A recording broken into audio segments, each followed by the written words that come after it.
The heat had been sitting on the terrified earth for 3 weeks.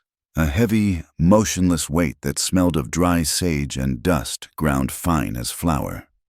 It was late August in the territory, a time when the sun usually began to lose its angry bite, but this year the summer refused to die. The air shimmered above the baked hard pan, distorting the horizon until the distant mesas looked like they were melting into the ground. Then the change came, sudden and violent, as if the sky had finally run out of patience.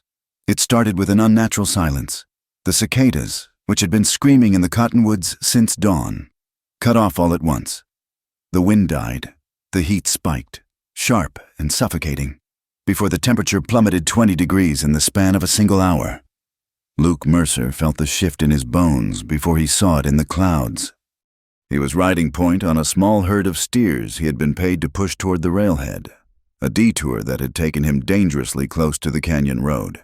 He pulled his roan gelding to a halt and tipped the brim of his hat back, squinting at the northern horizon. The sky was turning a bruised green, the color of a healing punch, churning with clouds that looked heavy enough to crush the mountains beneath them. Luke was a man built of sharp angles and silence. He was 32 years old, but carried the weathered lines of a man a decade older. His face tanned to the color of saddle leather and his eyes the gray of a winter creek. He was known in the bunkhouses from Texas to Wyoming as a hand who did his work, took his pay, and never asked a question he did not need the answer to. He was steady. That was the word men used. Steady, and dangerous if you pressed him, though he never went looking for trouble. He watched the clouds boil.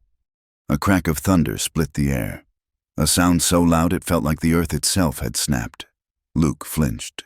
It was a small movement, a tightening of the shoulders, a blink that lasted a fraction of a second too long. The sound reminded him of a bottle breaking against a wall, a specific memory from a life he had buried 5 years ago. He could still smell the cheap whiskey and the copper tang of blood whenever a sudden sharp noise caught him off guard. He shook his head, clearing the memory, and looked down at his hands. They were wrapped in leather gloves, holding the reins with a loose competence. He kept his hands busy. That was his rule. If his hands were working, his mind stayed quiet. He turned in the saddle, looking back at the 2 young drovers struggling to keep the nervous steers bunched. "Get them to the high pasture," Luke shouted, his voice rough but carrying easily over the rising wind. "Leave the strays. This storm is going to tear the bottom out of the gulch." He did not wait for an acknowledgement. He spurred the roan, turning away from the herd and toward the canyon road. He had no business there. Technically, the cattle were his job, but the canyon road crossed the creek at the Narrows, and if this storm broke the way the sky promised, that creek was going to turn into a killer. He had a feeling in his gut, a cold prickle at the base of his neck that told him someone might be down there. He had made a promise to himself years ago, standing over a fresh grave in Abilene.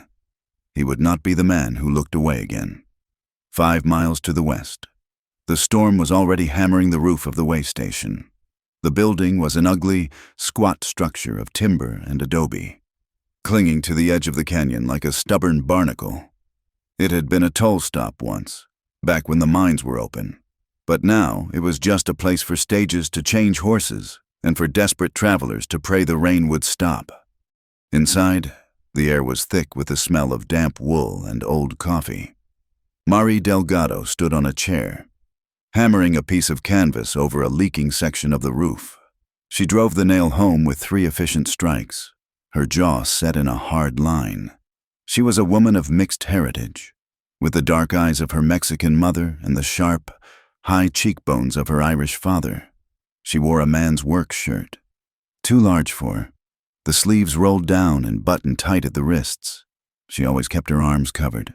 It was a habit born of necessity, a way to hide the yellow and purple bruises that sometimes bloomed there like unwanted flowers. The bruises were fading now, ghost marks from a life she was trying to forget. But the sleeves stayed down. She stepped down from the chair, wiping dust from her hands. She did not look at the 2 women sitting near the cold stove. She did not want their pity. She had learned long ago that pity was the most expensive thing a woman could accept. It always came with a debt attached. The wind howled outside, slamming against the adobe walls with enough force to make the lantern flames dance. "I do not think it is going to stop," Grace Whitfield said. Her voice was thin, threaded with a panic she was trying very hard to swallow. Grace sat on a wooden crate, her posture rigid. She was 24, dressed in a traveling suit of navy blue wool that was dusty and wrinkled. A small velvet hat sat askew on her head, pinned to hair the color of corn silk, on her lap. She clutched a leather valise as if it contained the crown jewels. It held only books and a letter, the paper worn soft from being unfolded and read 100 times. Grace was a schoolteacher, or she had been, until the whispers started. She was running from a town 3 days' ride to the east, running from a respectable life that had turned its teeth on her the moment she refused to smile at the wrong man. Marie looked at her, her expression unreadable. "It will stop when it stops." Marie said, "The creek is rising." The third woman, Lynn May, said nothing. She was crouching by the wood box, counting the split logs. She was small, her movements precise and economical. She wore a simple tunic and trousers made of rough cotton, and her black hair was pulled back in a severe braid. Her hands were red and chapped, the skin roughened by lye soap and hard scrubbing. Lynn May was used to being invisible. In the railroad camps and the laundry houses, she was treated as a piece of furniture, something to be used and ignored until it broke. She felt Grace's eyes on her, a gaze mixed with curiosity and a vague, ingrained disdain. But Lynn May did not look up. She kept her eyes on the wood. She spoke carefully when she had to speak at all, measuring every word, because she knew how easily words could be twisted into a noose. "We have wood for 6 hours," Lynn May said softly. Her English was accented but clear. "If the roof holds, it will hold," Marie said, though she glanced upward as a fresh gust of wind shook the rafters. The door to the back room was closed. Inside lay a traveler, a man who had arrived 2 days ago with a fever that made him thrash and scream about devils. He was quiet now, which Marie knew was a bad sign, but there was nothing more she could do for him. The road to the east had washed out in a mudslide an hour ago, cutting off their retreat. The only way forward was the bridge, and the bridge was screaming. Through the thick adobe walls, they could hear it, the deep, groaning complaint of timber being twisted by water. The creek, usually a lazy ribbon of brown water, had swollen into a raging torrent, fed by the cloudbursts in the high country. It was chewing at the banks, eating away the earth that held the bridge pilings. They were trapped. Marie walked to the window and peered out through the shutters. The world outside was a gray blur of rain. She could just make out the dark shape of the bridge, a wooden skeleton trembling against the flood. "We should have left this morning," Grace whispered. "And gone where?" Marie asked without turning. "The road was already bad. You want to be stuck in a wagon in this mud?" "I want to be anywhere but here," Grace said, her voice rising. "I have to get to the railhead. If I miss the train on Friday—" "You are not missing anything yet," Marie said sharply. "Sit down. Save your strength." Suddenly, the sound of hooves splashed through the mud outside. A horse whinnied, a terrified sound that was instantly swallowed by the wind. Marie moved instantly. She reached behind the counter and pulled out a double-barreled shotgun. It was old and the stock was cracked, but she held it with a familiarity that made Grace gasp. "Stay there," Marie commanded. The door burst open. Wind and rain lashed into the room, soaking the floorboards in seconds. A man stood in the doorway, water pouring off the brim of his hat. He was wrapped in a yellow oilskin slicker, and his face was hidden in shadow. He did not step inside. He stayed on the threshold, the storm raging behind him. "Crow sent me," the man shouted. Marie lowered the barrel of the gun slightly, but she did not uncock the hammers. Silas Crow. The name was like a curse in this county. He was a rancher who owned more land than God and owned the sheriff besides. He controlled the road, the tolls, and the truth. "What does Crow want?" Marie shouted back. "The bridge is bad," the man yelled. He had to scream to be heard over the roar of the water. "He says you stay put. Do not try to cross. He has men coming to watch the road. You wait for help." "Help?" Mari laughed, a harsh, humorless sound. Since when does Silas Crow send help? Since he has an interest in who goes in and out of this canyon? The man sneered.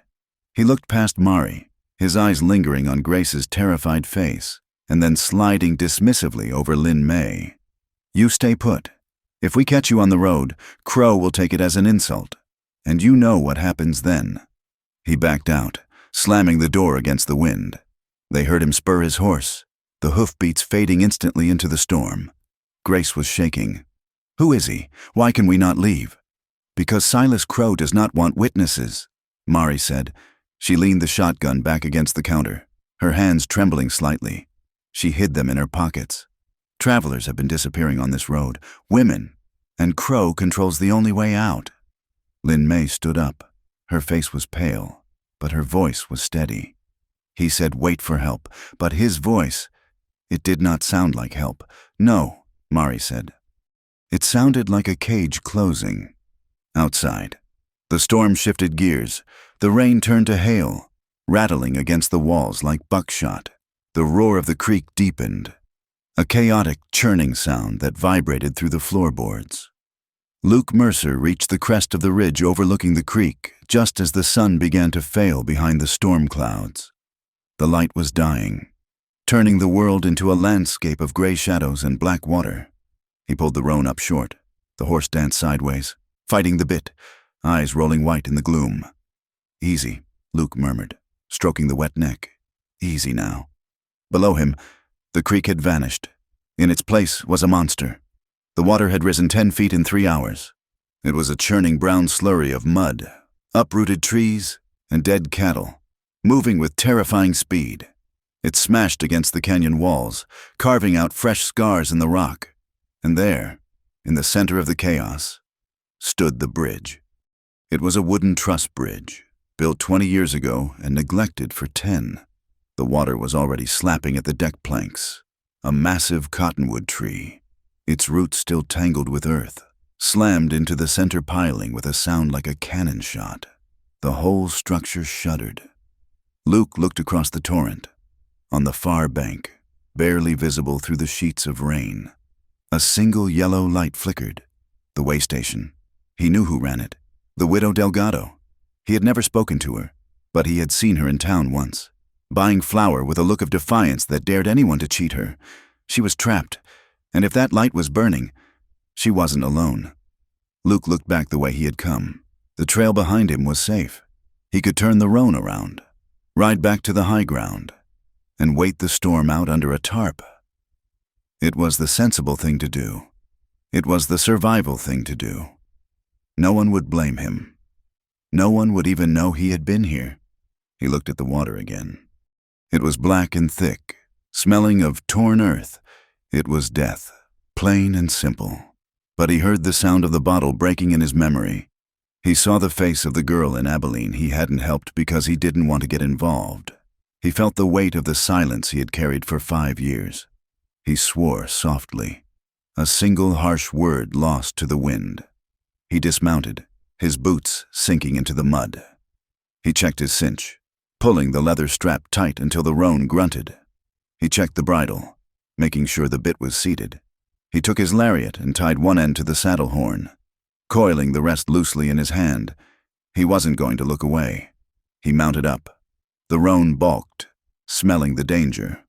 Luke pressed his knees into the horse's sides, his grip on the reins firm but not cruel. We have got to go. Horse, Luke said. He rode down the slick, muddy bank. He didn't head for the bridge. The bridge was a trap now. One more hit from a log and it would collapse under a rider. He headed for a spot 50 yards upstream, where the bank sloped gently into the boil.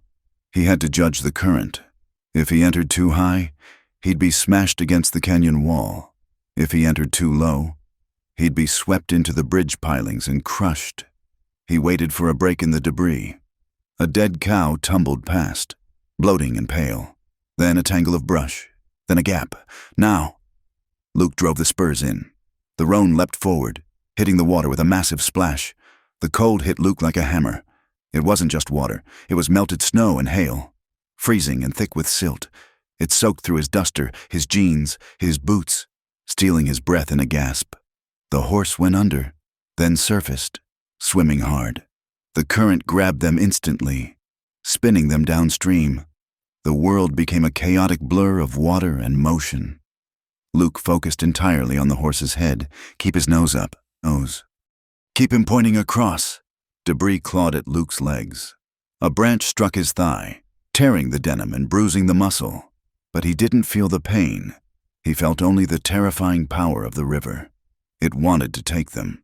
It wanted to pull them down and roll them along the bottom until they were nothing but meat and bone. They were halfway across. The bridge loomed to their right, close enough that Luke could hear the timbers screaming as the water pushed against them. The roan was tiring. The horse's eyes were wild, nostrils flared wide, sucking in air and water. "Come on," Luke roared. He leaned forward, grabbing the mane, willing his own strength into the animal. "Do not quit on me." A massive log, stripped of bark and slick as bone, surged out of the darkness upstream. It was aiming straight for them. Luke saw it coming. He yanked the left rein, forcing the horse's head around. The roan fought him, panicked, but Luke held the tension. The log missed the horse's flank by inches, the wake of its passing swamping them. They went under again. Luke swallowed a mouthful of grit and water. He kicked free of the stirrups, terrified of being dragged down, but kept his grip on the mane. They surfaced, coughing and sputtering.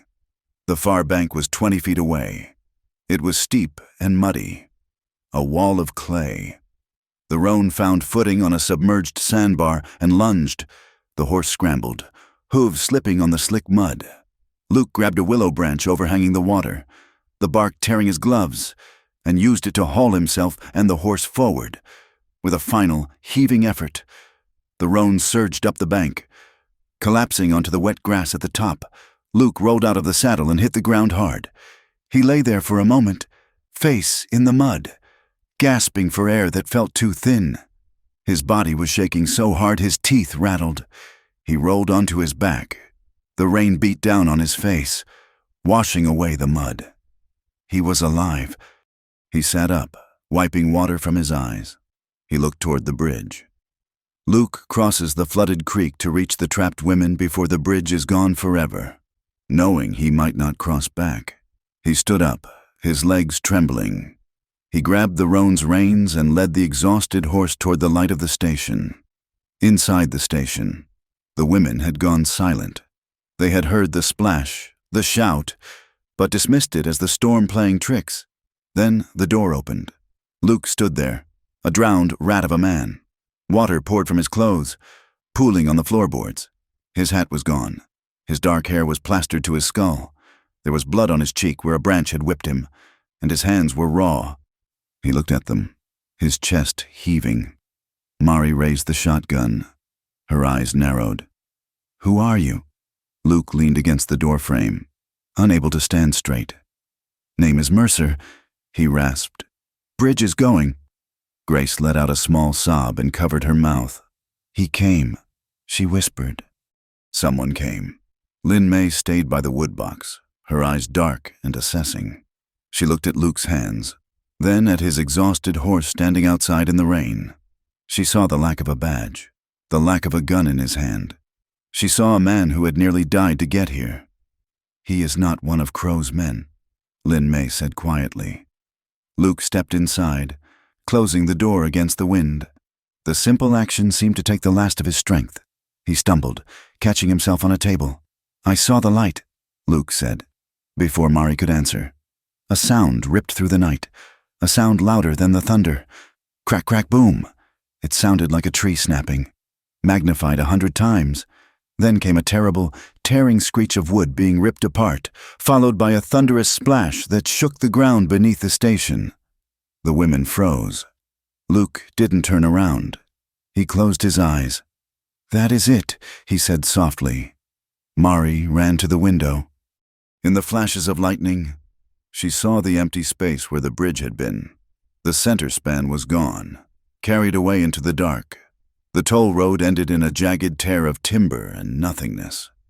The silence that followed was heavy. The roar of the water seemed closer now, hungrier. They were cut off. The road behind was gone. The bridge ahead was gone. They were an island in the storm. Mari turned back to the room. She looked at Luke, really looked at him for the first time. She saw the exhaustion, the blood, the way he held himself upright by sheer will. Her suspicion didn't vanish. She had held onto it for too long to let it go that easily, but it shifted. "Sit down," Mari said, gesturing to the chair by the stove, "before you fall down." Luke nodded. He sank into the chair, the wood groaning under his weight. He began to shiver, the adrenaline fading, leaving only the bone-deep cold of the river. Grace moved to the window, staring out at the darkness where the bridge had been. "What do we do now?" she asked, her voice trembling. "We wait," Luke said. His teeth chattered on the words. "Crow's men cannot cross either." Not tonight. Lin Mei moved silently to the stove. She poured a cup of coffee from the pot. The liquid black and strong. She brought it to Luke, holding it out with both hands. "Drink," she said. "It is hot." Luke took the cup. His hands were shaking so badly the coffee sloshed over the rim, burning his skin. He didn't flinch. He wrapped his fingers around the warmth, grateful for the pain because it meant he could still feel. "Thank you, ma'am," he muttered. The night deepened. The storm settled into a steady, relentless drumming. They took stock of what they had. Mari counted the cans of beans and the dried beef. Lin Mei checked the blankets. Most were damp from the leaks, but a few near the stove were dry. Grace sat with her book, not reading, just holding it like a shield. The injured man in the back room groaned, a low sound of distress. Mari went to check on him. Returning with a grim face, he was burning up. Luke finished the coffee. He started to peel off his soaked gloves. The leather was slick with water and blood. He hissed as the material pulled away from his skin. "Let me see," Mari said. She didn't ask. She pulled a stool over and sat in front of him. She took his hands in hers. Her hands were warm, rough, calloused, but warm. She looked at his knuckles, which were scraped raw and bleeding. There was a deep gash across the back of his left hand where the debris had hit him. Luke watched her. He was used to tending his own hurts. He wasn't used to this, the gentle, efficient way she turned his hand to the light, the way she frowned in concentration. She reached for a bottle of iodine and a clean rag. "This will sting," she said. "Do it," Luke said. She dabbed the iodine on the cut. It burned like fire. Luke's jaw tightened, a muscle jumping in his cheek, but he didn't pull away. Mari worked quietly. She cleaned the mud from his palms, wiping away the blood. For a moment, she paused. Her thumb brushed against the pulse in his wrist. It was beating hard and steady against her skin. She looked up. Her eyes met his. They were close, in the small circle of lamplight. The rest of the room seemed to fade away. Luke saw the flecks of gold in her brown eyes. He saw the fatigue etched around her mouth, and the strength that held her together. Mari saw a man who had ridden into hell because he saw a light. She saw the gray eyes that watched her without demanding anything. It was a dangerous moment. It was the kind of moment that could crumble walls that had taken years to build. Mari pulled her hand back. She corked the iodine bottle with a sharp twist. "Keep it dry," she said, her voice brisk. "I will try," Luke said. He didn't move his hand immediately. He let it rest on his knee, the spot where she had touched him still tingling. Outside, the river roared, eating the earth. But inside, for the first time that night, the cold didn't feel quite so absolute. The morning broke with a silence so heavy it felt like a physical weight pressing down on the canyon. The storm had passed, leaving behind a world that looked raw and flayed. The air was thick with the metallic scent of torn earth, wet sage, and the pungent, sulphurous smell of mud that had been churned up from the creek bed. Luke Mercer stood on the porch of the way station, watching the sun struggle to crest the eastern ridge.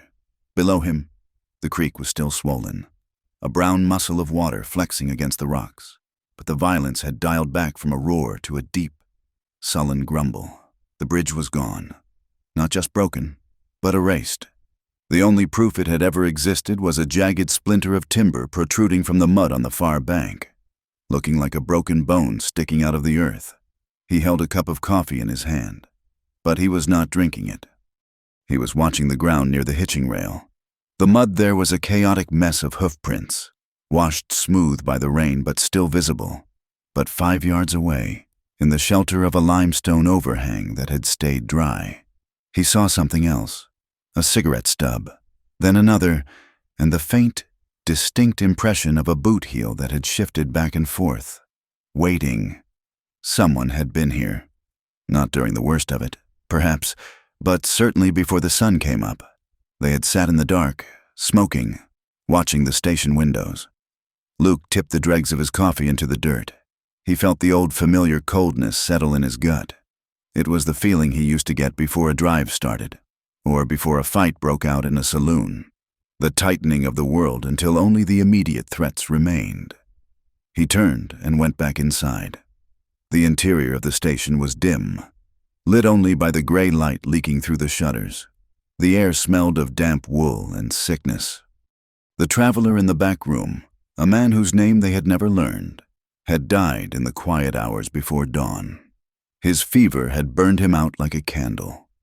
Mari had closed his eyes and covered him with a sheet, her face set in a mask of grim practicality.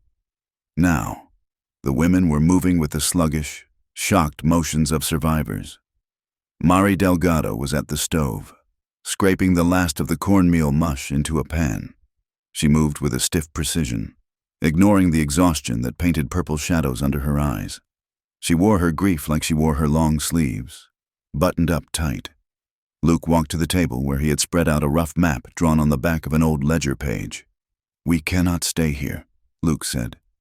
His voice was low, but it cut through the silence of the room. Mari stopped stirring. She did not turn around. "And we cannot go back," she said. "The road is a slide. The bridge is gone. We walk out," Luke said. "We leave the wagon. We take the horses and what supplies we can carry on the saddles. We go up the ridgeline to the west." Grace Whitfield looked up from her crate. She looked brittle, as if a loud noise might shatter her into porcelain shards. "Walk?" she asked. "To where?" "The town is east.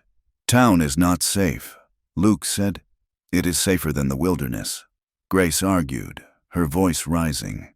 "There are laws in town. There is a sheriff. There is Silas Crow," Mari said. She turned then, the wooden spoon gripped in her hand like a weapon. "The sheriff eats at Crow's table. If we go to town now, dragging ourselves in like beggars, Crow will write the story before we even open our mouths.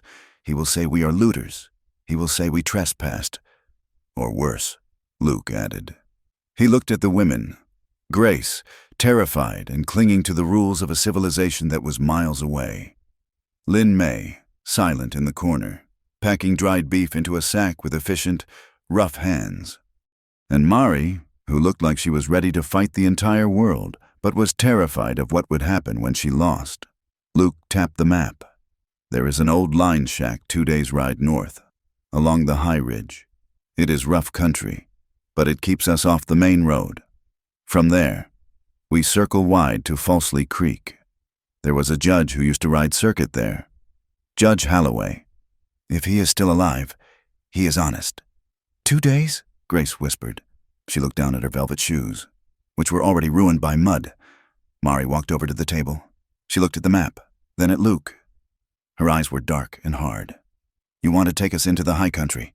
With no tent, with barely enough food. I want to keep you alive," Luke said. He met her gaze and held it. Whoever was watching the house last night did not come in to help. They were waiting to see if the flood did the work for them. Marie's hand went to her throat, touching the collar of her shirt. It was a reflexive gesture, a protection of the skin beneath. Luke noticed she wore no wedding ring, though he knew she was a widow. There was a pale band of skin on her finger where gold had once been. But the ring was gone, sold, perhaps, or thrown away. "I am not leaving this station to become a ghost in the mountains," Mari said. "I have held this roof up for 3 years. I have patched it and scrubbed it and defended it. And now it is a trap," Luke said gently. He saw the fear behind her anger. It wasn't just fear of the elements. It was a fear of being unmoored. As long as she had the station, she had a place, she had dignity. If she walked out into the sagebrush, she was just another woman alone in a territory that consumed women like her. "I know what it cost to walk away," Luke said, his voice dropping an octave. "I know you built this, but the men coming for us do not care about what you built. They only care about what you know." "What do we know?" Grace snapped. She stood up, hugging her valise to her chest. "We know the bridge fell down. That is an accident of weather, is it?" Lin May spoke for the first time.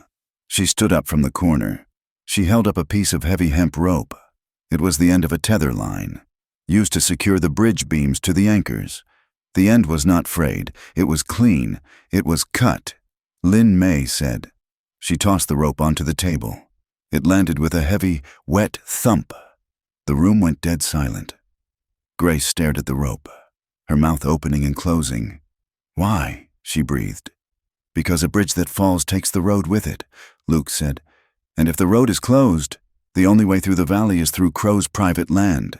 He can charge what he wants, take what he wants." Grace sat down heavily. She looked sick. "We have to move," Luke repeated. "Now, before they decide to come check their work." Mari looked at the rope. She reached out and touched the severed end. Her hand trembled. Just once, before she made a fist. "All right," she said. Her voice was flat. "We go." The preparation was grim and hurried.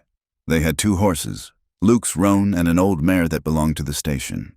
They had to choose what to take and what to leave behind. Grace Whitfield struggled the most.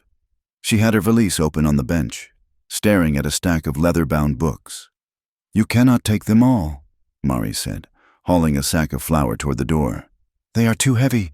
I cannot leave them," Grace said. "They are all I have." Luke was checking his cinch. He watched Grace pick up a volume of poetry, her fingers tracing the gold lettering. He saw the letter tucked inside the cover. "You are running from something," Luke said. It was not a question. Grace stiffened. She looked at him, her eyes wide and wet. "I am going to my sister in San Francisco. You are running," Luke said again. He didn't say it unkindly. He said it like a man who recognized the gate. Grace slumped. The fight went out of her shoulders. "It was a lie," she whispered. "All of it." She looked at the books as if they were witnesses. "I was a teacher in Oak Haven. There was a man, young Mr. Stanton. His father owns the bank. He came to the schoolhouse one evening. He thought because I was unmarried, and because I lived alone in the teacher's cottage, that I was available." She took a shuddering breath. "I said no. I had to hit him with a ruler to make him stop. He went home and told his father I had enticed him, that I was a woman of loose morals who had tried to blackmail him." She looked up at Luke, tears spilling over. The town believed him. Of course they believed him.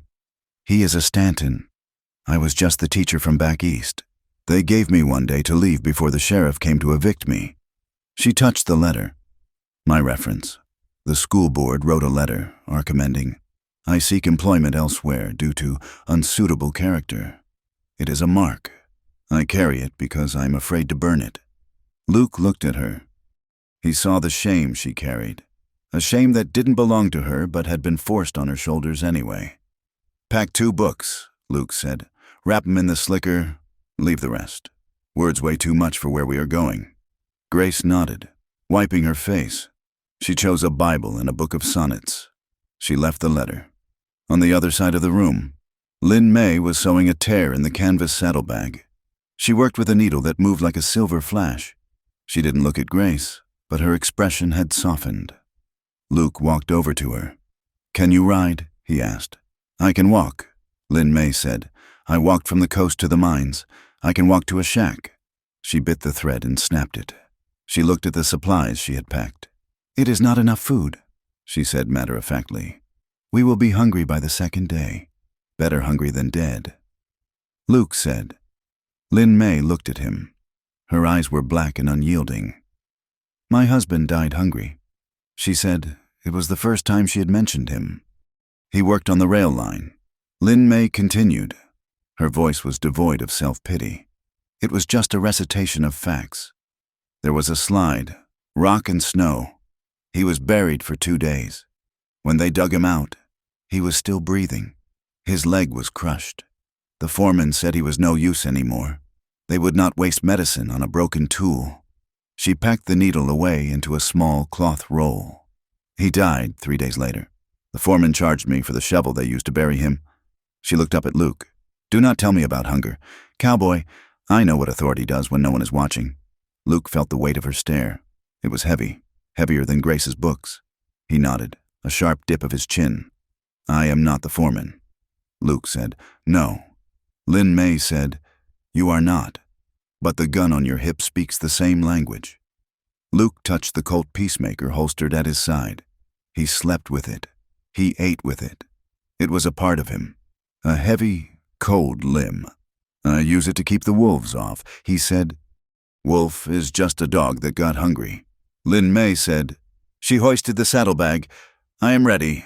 They were just dragging the last of the supplies onto the porch when the sound of hoofbeats echoed from the canyon walls. It wasn't a single rider this time. It was 4. Luke swore softly. Get back inside, he ordered. No, Mari said. She stood in the doorway, wiping her hands on her trousers. If we hide, we look guilty. Luke looked at her. She was right, but he hated it. Stand behind me, he said. Do not speak unless they ask you a direct question, and even then, think twice.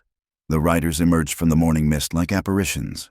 They were men built for rough work, wearing canvas dusters and hats pulled low. They rode good horses, well-fed and high-stepped.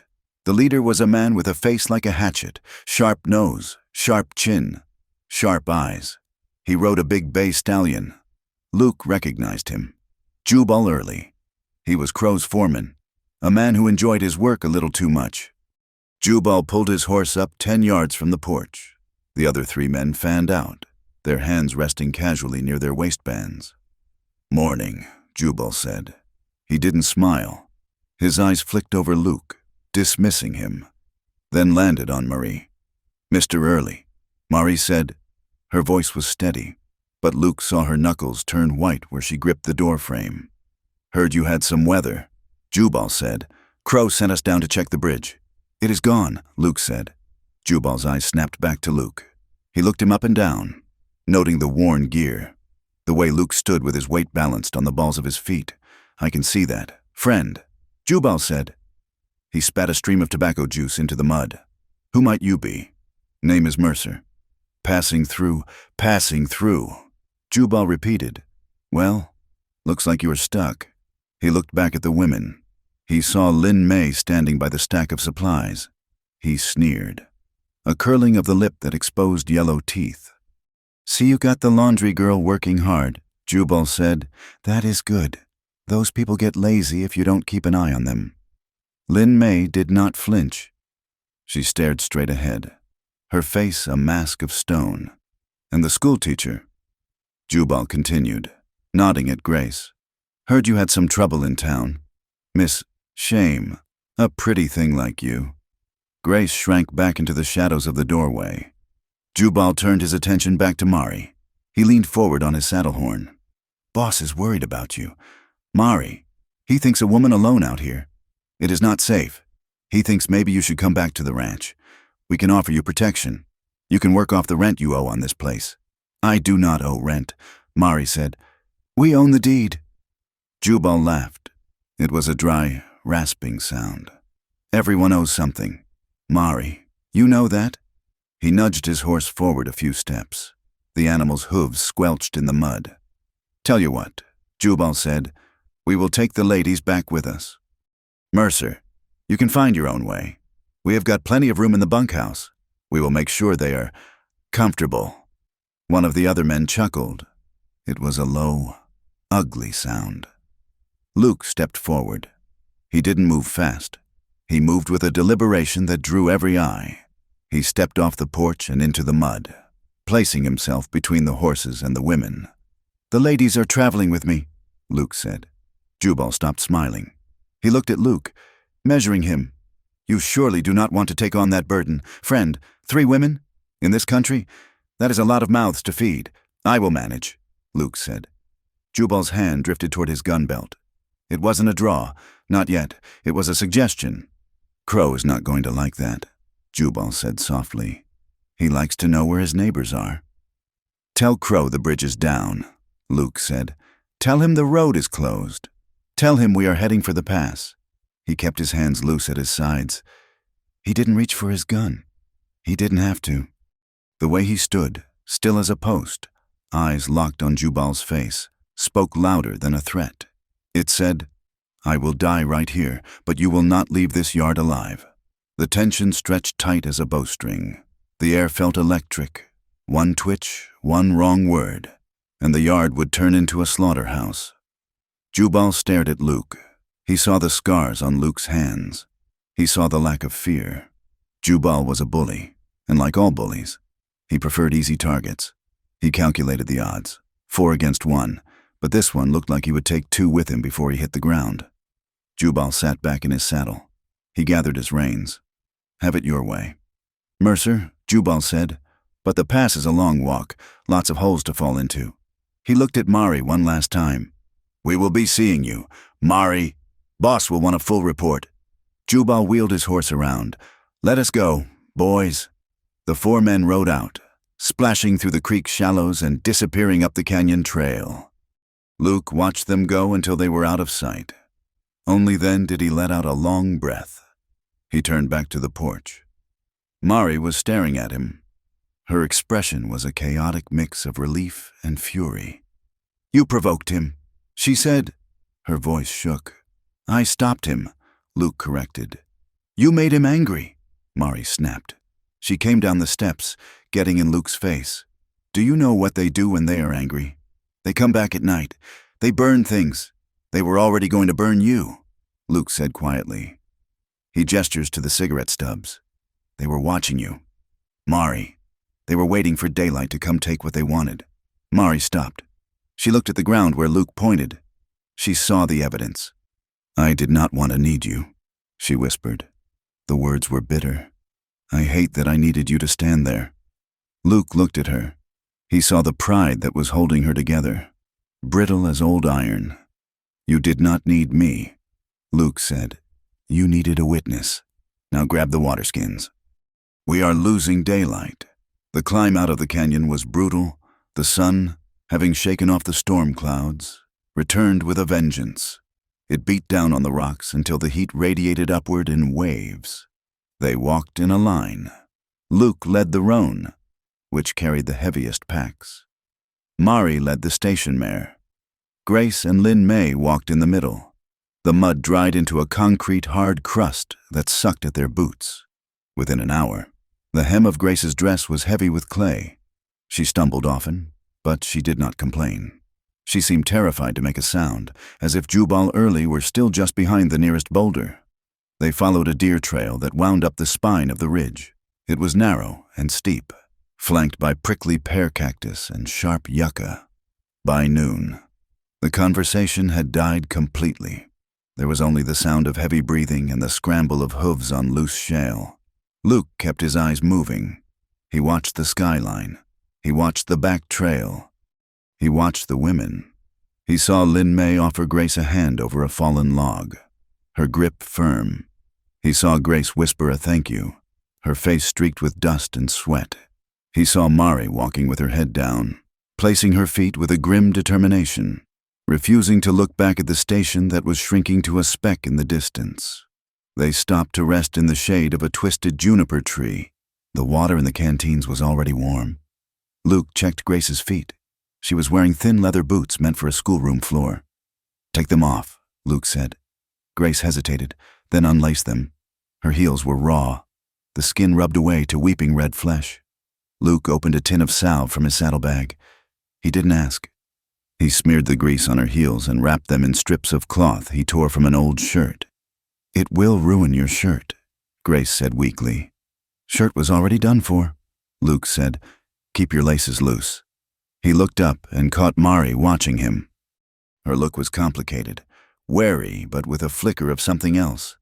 Curiosity, maybe, or recognition.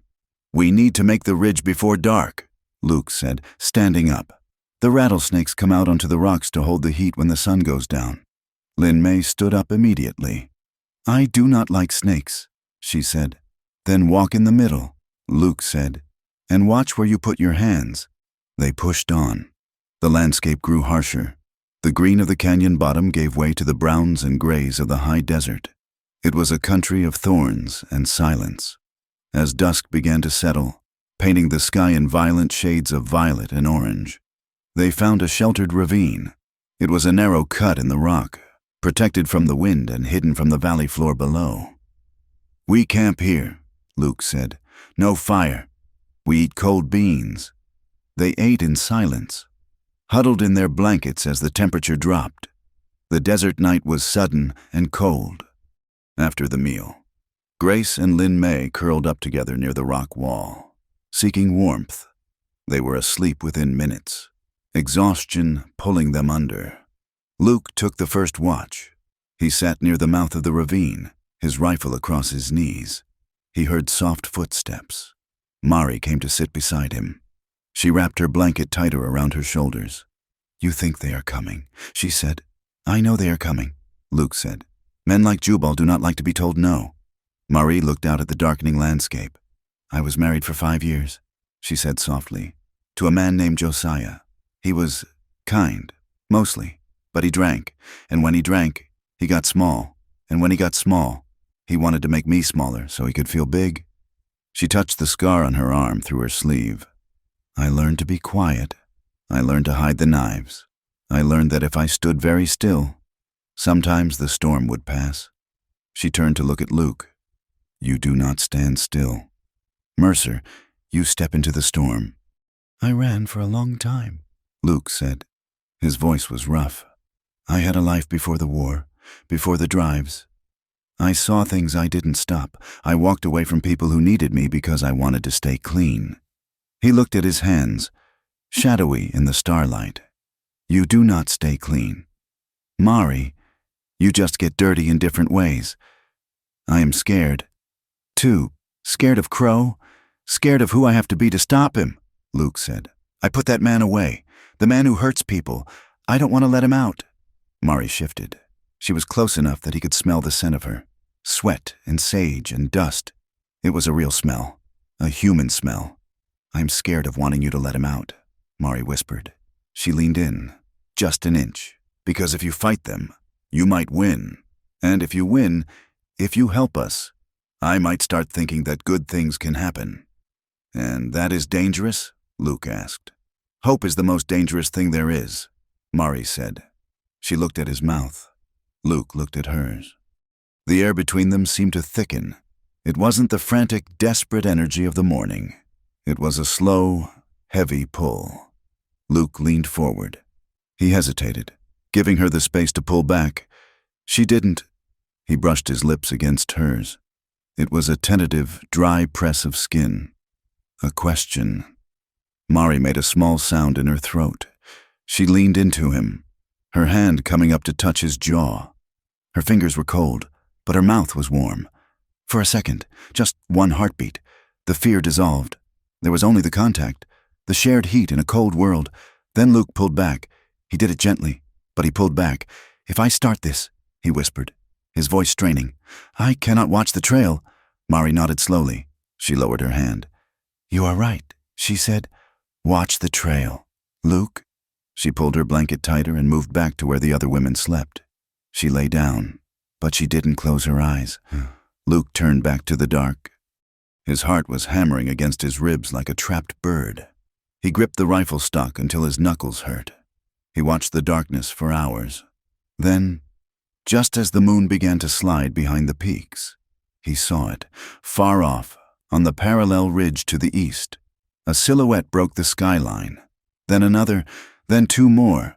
They were not moving like travelers. They were moving in a line, spread out, combing the ground. They weren't checking the bridge. They weren't patrolling the road. They were hunting. Luke felt a chill that had nothing to do with the night air. He looked back at the sleeping women. Wake up, he whispered into the dark. They found us. The dark was not empty. It was filled with the sound of their own breathing, ragged and thin in the high elevation. and the clatter of loose shale sliding away under the horse's hooves. They moved before the sun had even thought about rising, navigating a landscape of jagged basalt and scrub brush that seemed designed to break ankles. Luke led the roan gelding. Mari led the station mare.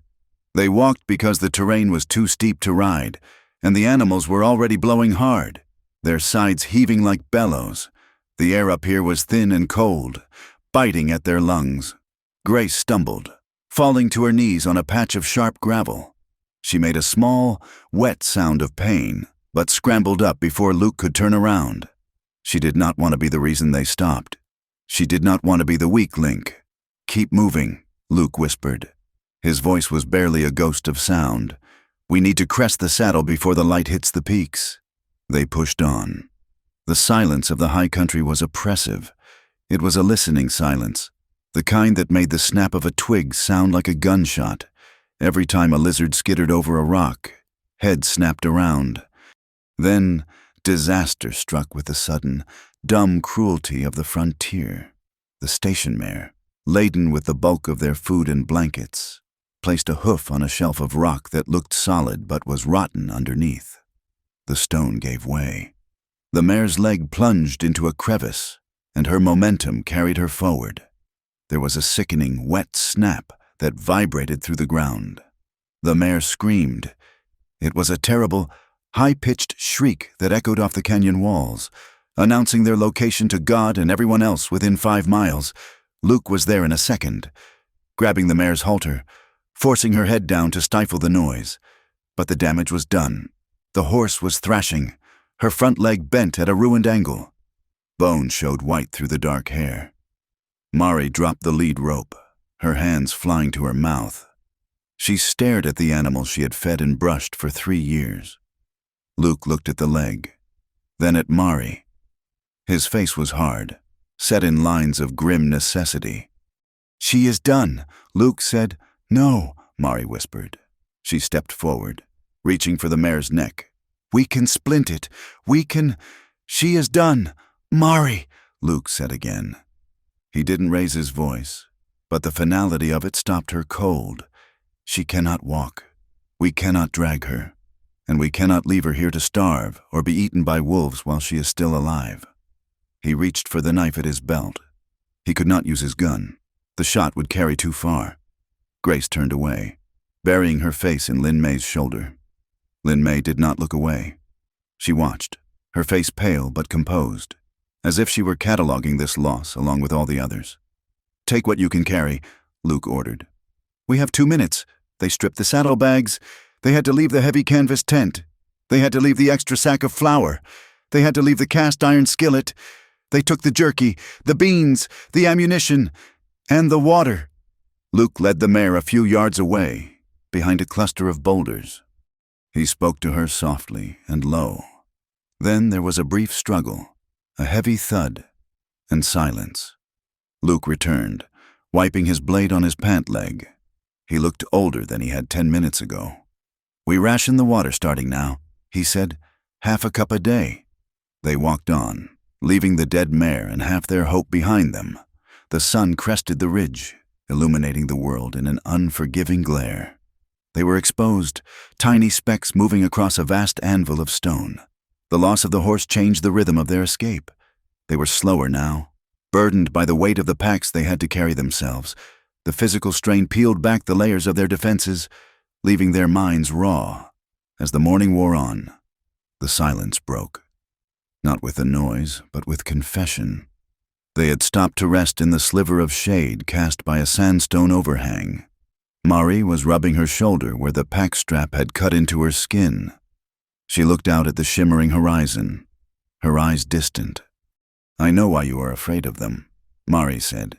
She wasn't looking at Luke, but he knew she was speaking to him. Luke uncorked a canteen and passed it to her.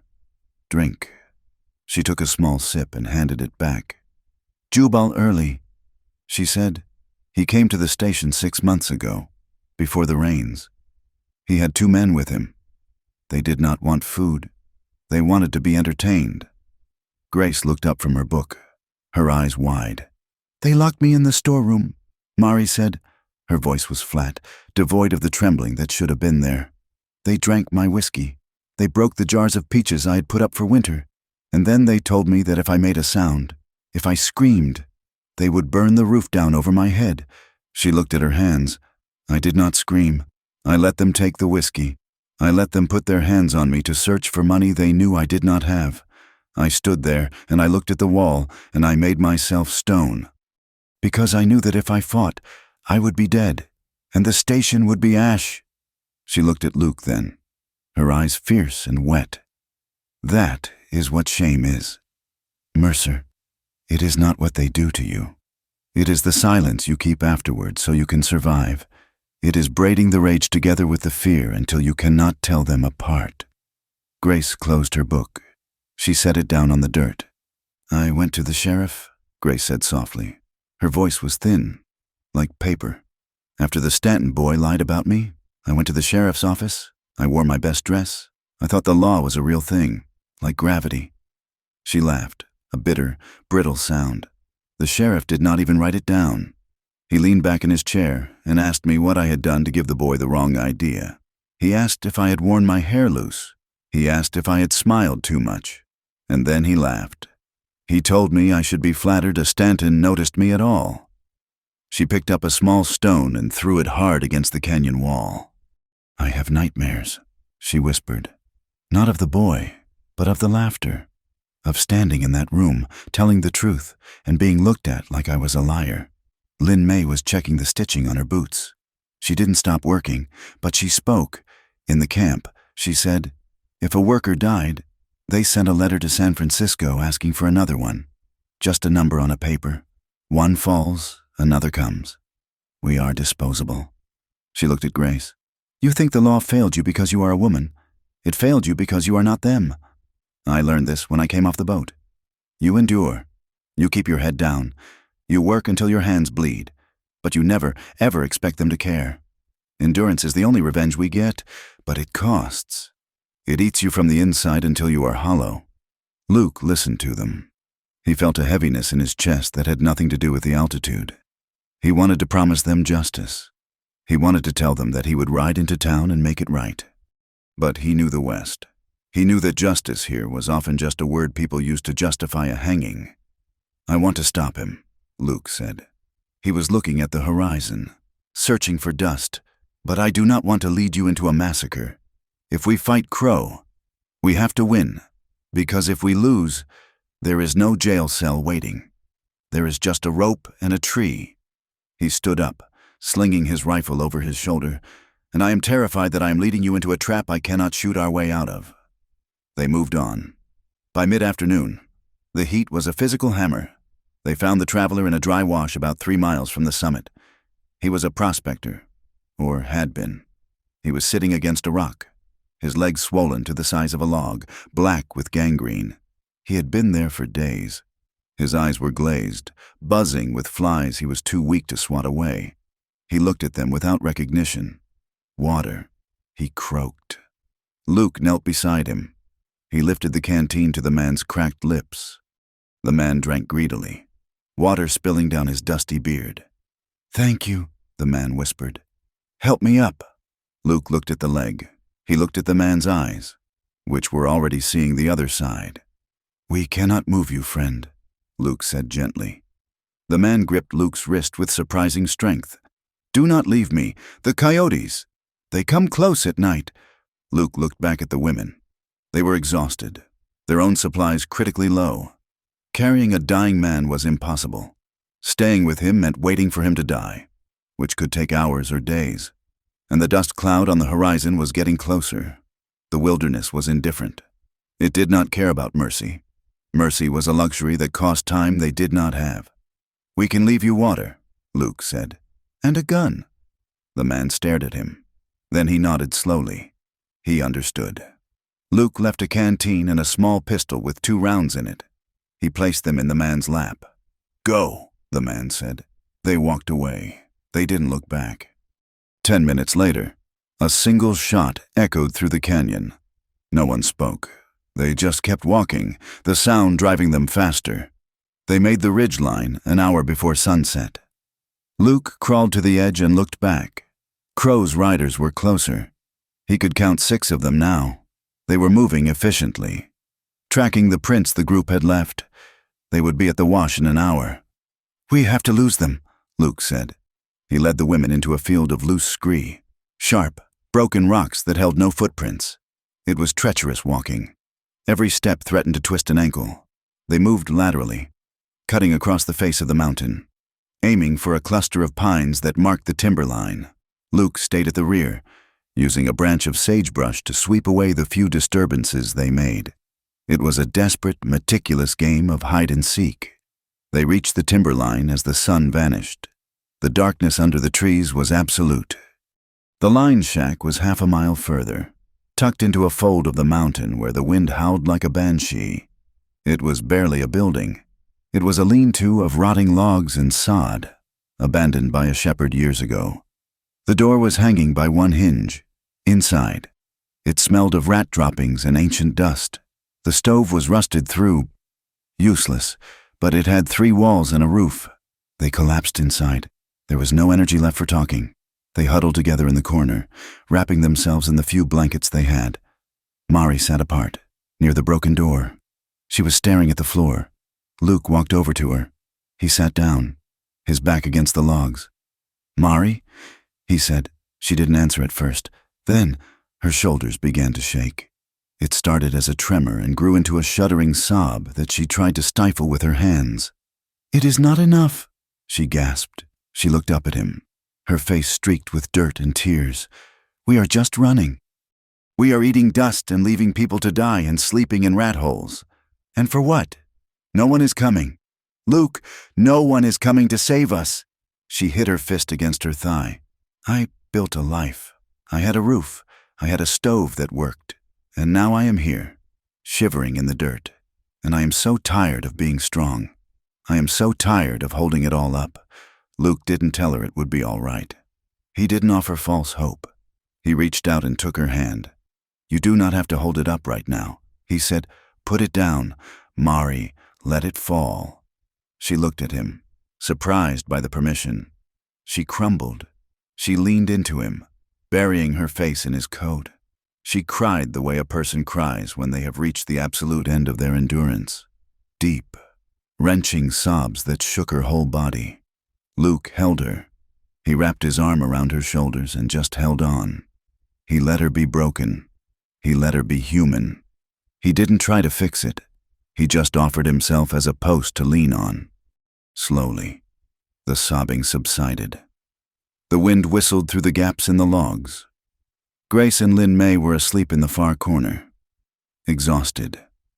Mari pulled back slightly, wiping her face with her sleeve. "I am sorry," she whispered. "Do not be," Luke said. He looked at her in the dim light. She looked wrecked. Her hair was coming loose from its pins. Her face was swollen. Her lips chapped. And he had never wanted anything more in his life. "I am not drawn to you because you are broken, Mari," Luke said. His voice was rough with honesty. "I have seen plenty of broken people. I am one of them." He reached up and brushed a strand of hair from her cheek. "I am drawn to you because you refuse to lie about the pain. You stand in the middle of the fire and you say this burns. Most people spend their whole lives pretending they aren't on fire." Mari looked at him. Her eyes searched his face. "I want you," she whispered. The admission hung in the cold air. Luke went still. "And that terrifies me," she continued, "because wanting has always led to losing. If I want you, and you die, or you leave, I do not think I can survive the hole you would leave behind. We are here now," Luke said. "We are alive tonight. That is all we have." He leaned in. This time, she met him halfway. The kiss was not tentative. It was desperate. It tasted of salt and dust and fear. It was a claiming. They moved together into the shadows of the corner, away from the door.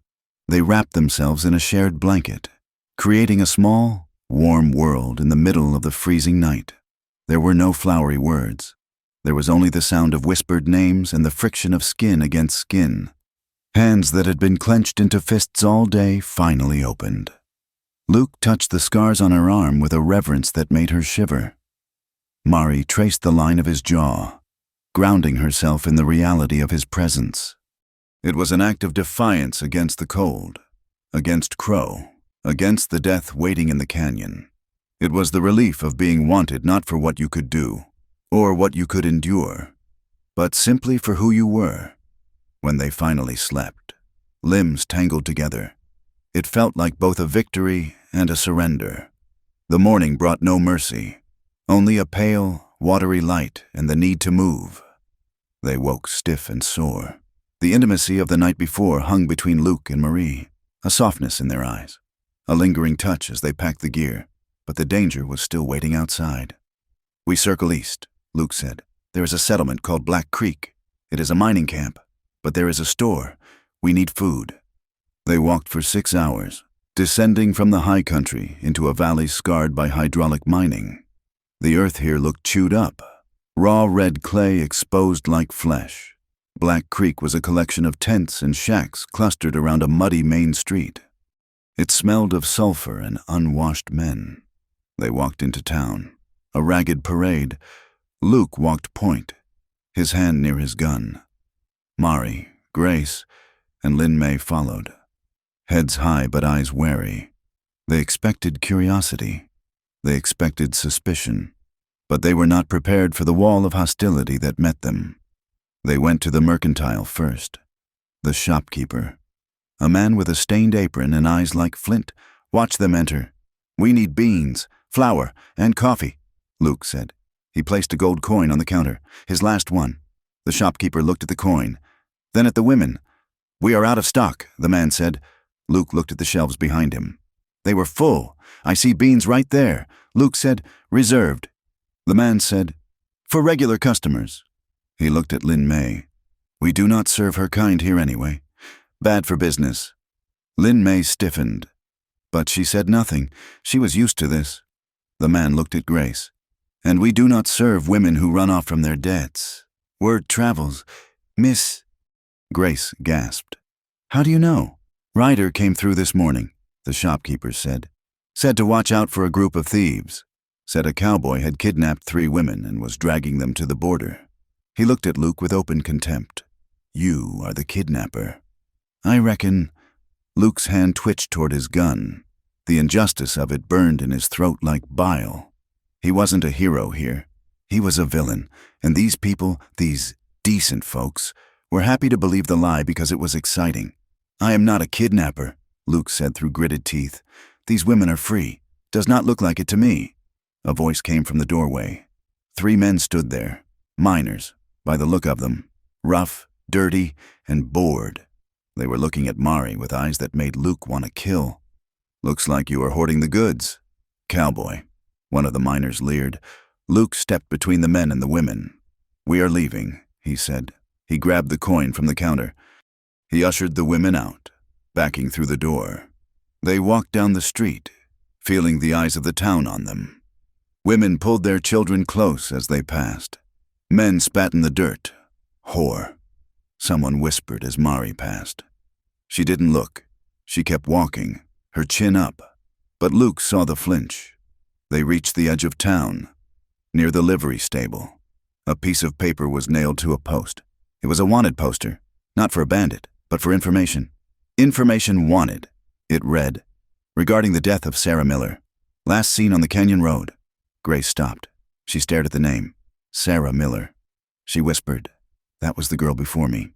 The teacher." She looked at the date. 6 months ago. She didn't move away. Grace said, "They said she moved away." Luke tore the poster down. He looked at it. There was a handwritten note at the bottom. "Contact sheriff regarding whereabouts. Reward." "It is a trap," Mari said. She was reading over his shoulder. "The sheriff is Crow's man. If you go to him with information, you disappear," Luke finished. He looked at the 3 women. They were dirty, starving, and exhausted. They had been hunted, insulted, and rejected. But as they stood there, looking at the paper that proved a murder, something changed. The fear that had been driving them shifted into something colder, harder. "We cannot run," Grace said. Her voice was steady for the first time in days. If we run, Sarah Miller stays dead and no one knows why, and Crow keeps doing it, Lin May added. Luke looked at them. He saw the steel in their spines. If we go back to the county seat, Luke said, we are walking into the lion's den. They will try to kill us before we get to the judge. Then let them try, Mari said. She took Luke's hand. She squeezed it. Hard. I am done running. Luke, I am done being silent. Luke looked at the poster, then at the road leading south. It was the dangerous road, the hard road. All right, Luke said. We do not disappear. We make so much noise they cannot bury us. He crumpled the poster and shoved it into his pocket. Let us go find a judge, he said. They turned their backs on the safety of the wilderness and started walking toward the fight. The road to the county seat was not a road at all. It was a series of dry washes, deer trails, and shadowed draws where the sun barely touched the ground.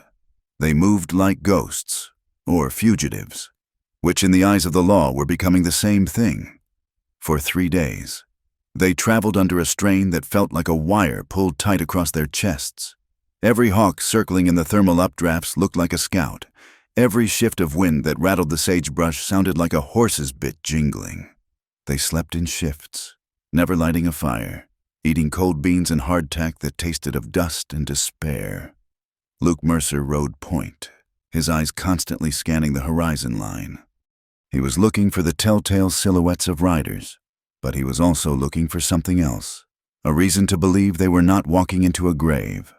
They needed an ally. Luke knew the layout of the county from his days driving cattle, and he knew the men who held power. Most were bought. Silas Crow's money was a river that watered many fields, but there were names whispered in bunkhouses, names of men who had refused to drink from that river. We are looking for Elias Thorne, Luke told the women during a brief rest in a grove of stunted junipers. He used to be a marshal before the territory was carved up. He lives on a homestead 10 miles south of the seat. If there is any law left in this dirt, it lives in his house. Mari Delgado sat on a flat rock, stitching a tear in her trouser leg.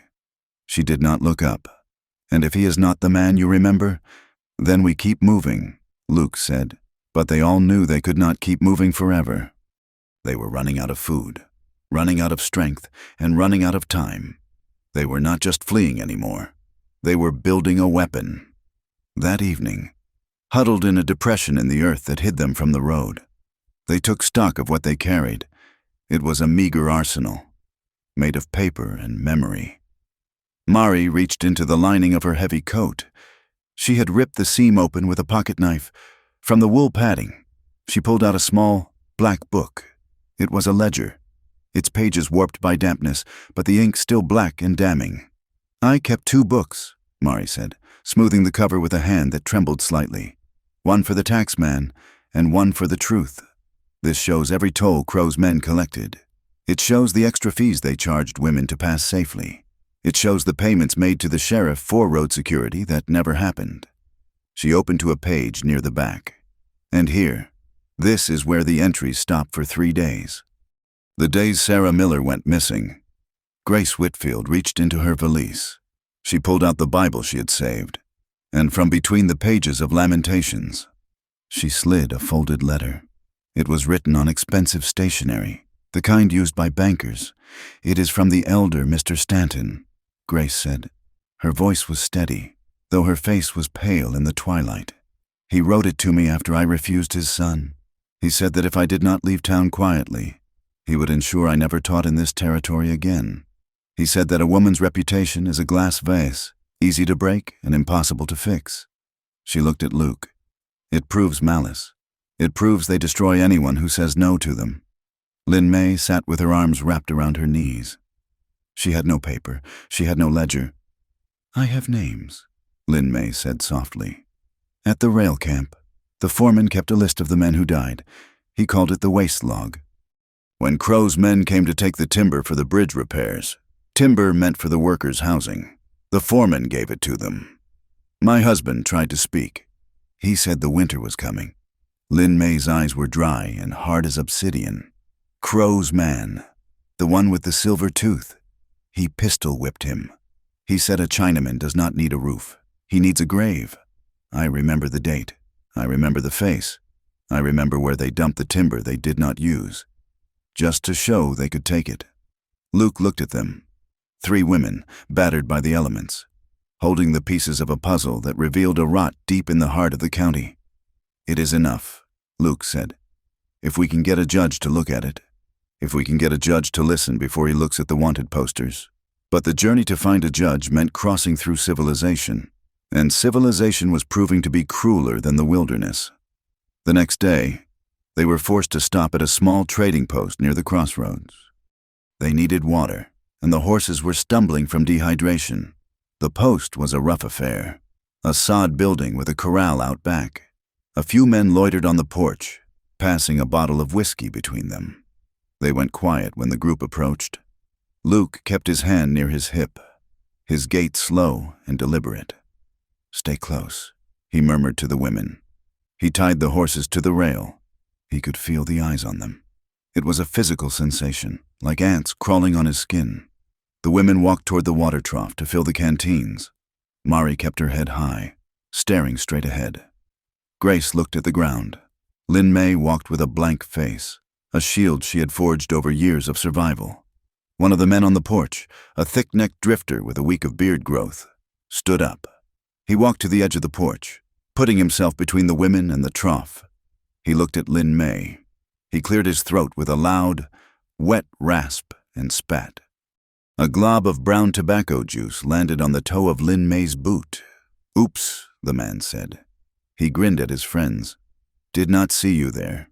You people are hard to see, blending in with the dirt like that." Lin May stopped. She did not look at her boot. She looked at the man. Luke was there in a heartbeat. The distance between the hitching rail and the porch vanished. He didn't draw his gun. He grabbed the man by the lapels of his duster and slammed him back against the sod wall. The impact knocked the wind out of the man with a grunt. Luke's face was inches from the man's nose. The rage that surged up in him was white-hot and terrifying. It wasn't the calculated violence of a gunfighter. It was the raw, jagged anger of a man who was tired of seeing the weak preyed upon. "You apologize," Luke hissed. The man's eyes went wide. He smelled the danger on Luke, the scent of a man who had crossed a line and wasn't sure he wanted to come back. Luke's hand tightened. He felt the fabric of the duster tear. He wanted to hit him. He wanted to break his jaw. He wanted to hurt him for every insult, every sneer, every door that had been closed in their faces for the last 4 days. "Hey!" the store owner shouted from the doorway, leveling a shotgun. "Let him go! Cowboy! We do not want trouble here." Luke froze. He heard the click of the shotgun hammer. He looked at the man pinned against the wall. He looked at Lin May, who was watching him with a strange expression. Not fear of the man, but fear of Luke. Luke let go. He stepped back, his hands shaking uncontrollably. "Get your water," Luke said to the women. His voice was a stranger's voice. He turned and walked back to the horses, keeping his back to the shotgun. He felt sick. He had almost lost it. He had almost become the thing he despised, a man who used force to silence the world. They rode away in silence. The shame of the encounter hung over them like a cloud. That night, they camped in a box canyon, miles from the road. The moon was a sliver of bone in the sky. Luke sat apart from the group, cleaning his gun. He did it by feel, stripping the cylinder, wiping the springs. It was a ritual to calm his hands. He heard footsteps in the gravel. Mari. She sat down beside him. She didn't speak for a long time. She just watched his hands work. "You wanted to kill him," Mari said. "I wanted to make him stop," Luke said. "It is the same thing. Sometimes," she said. Luke slotted the cylinder back into the frame. It clicked into place. "I am trying to keep us safe." "Mari, but I feel like I am turning into a dog that bites at everything that moves. I am scaring myself." Mari reached out. She placed her hand over his, stopping his restless movement. "You are not him," she said. She didn't have to say Crow's name. Luke looked at her. In the moonlight, her face was softened. The lines of exhaustion smoothed away. "How do you know?" Luke asked. Because you let go. Mari said, Crow never lets go. She moved her hand from his gun hand to his arm, then up to his shoulder. It was a deliberate movement, a choice. She had spent years flinching.